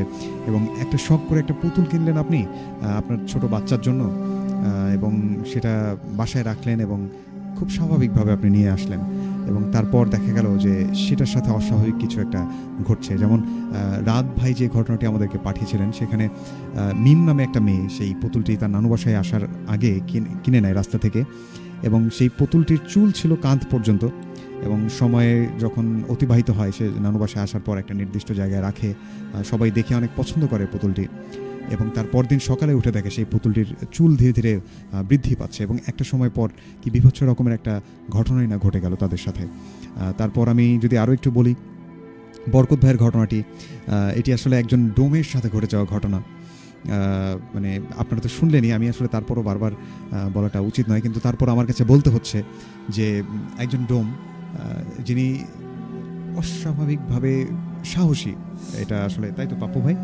যারা এই লাশ কাটার কাজ করেন তারা কিন্তু মানে দুঃসাহসিক বলা যায়, তাদের আসলে তারা কখনো ভয় পায় না, কারণ এমন একটা বিষয় যেটা আসলে মৃত্যুকে ভয় পাওয়ার কিছু নেই, কারণ প্রত্যেকেই সেটাকে বরণ করে নিতে হবে, কিন্তু সাধারণ মানুষ হিসাবে আমরা কেন জানি লাশকে ভয় পাই, তাই না? তো এইরকম একটা জায়গা থেকে সেই কি জানো, যাই হোক ওই চাচার নাম ভুলে গেলাম, তিনি যাই হোক ওই ডোমের কাজ করতেন, তিনি একটা লাশ কাটেন, এবং আমরা যতগুলো ডোমের ঘটনা শুনি বা লাশ কাটা ঘরের ঘটনা শুনি সেই লাশ কেন্দ্রিকই হয়।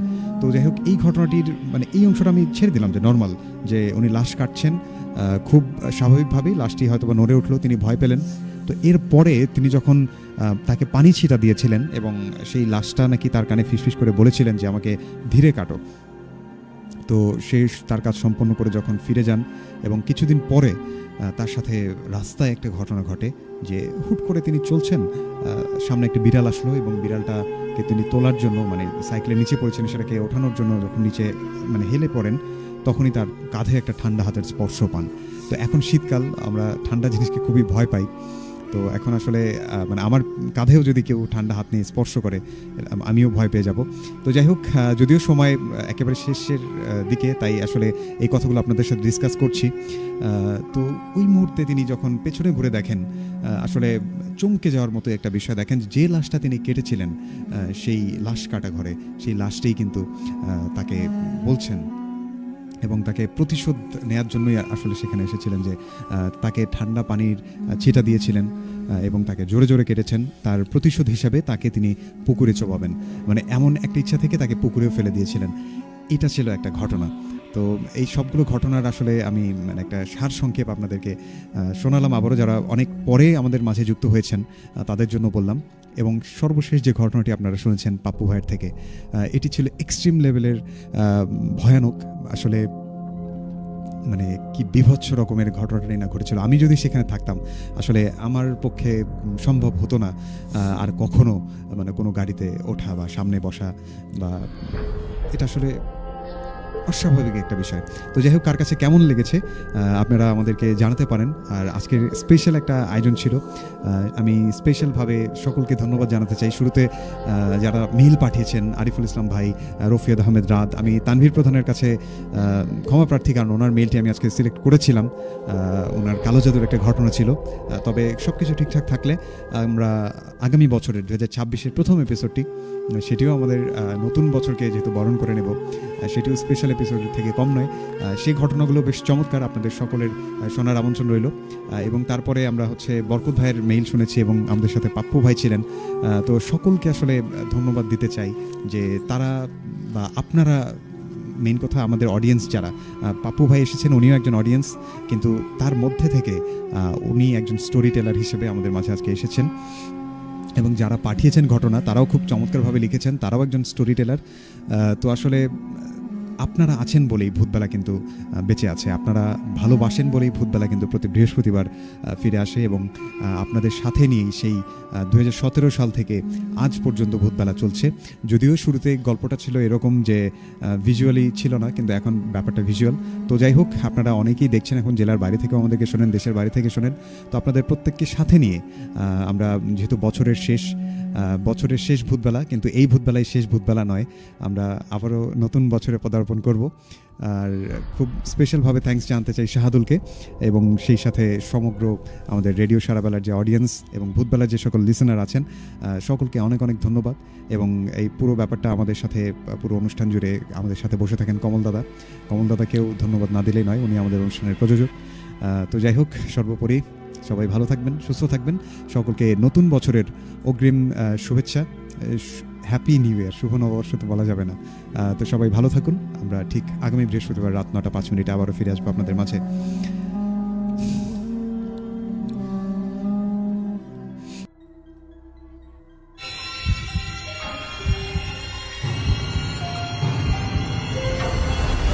ভূতবেলা উইথ রাতুল, ভয়ের শুরু এখানে।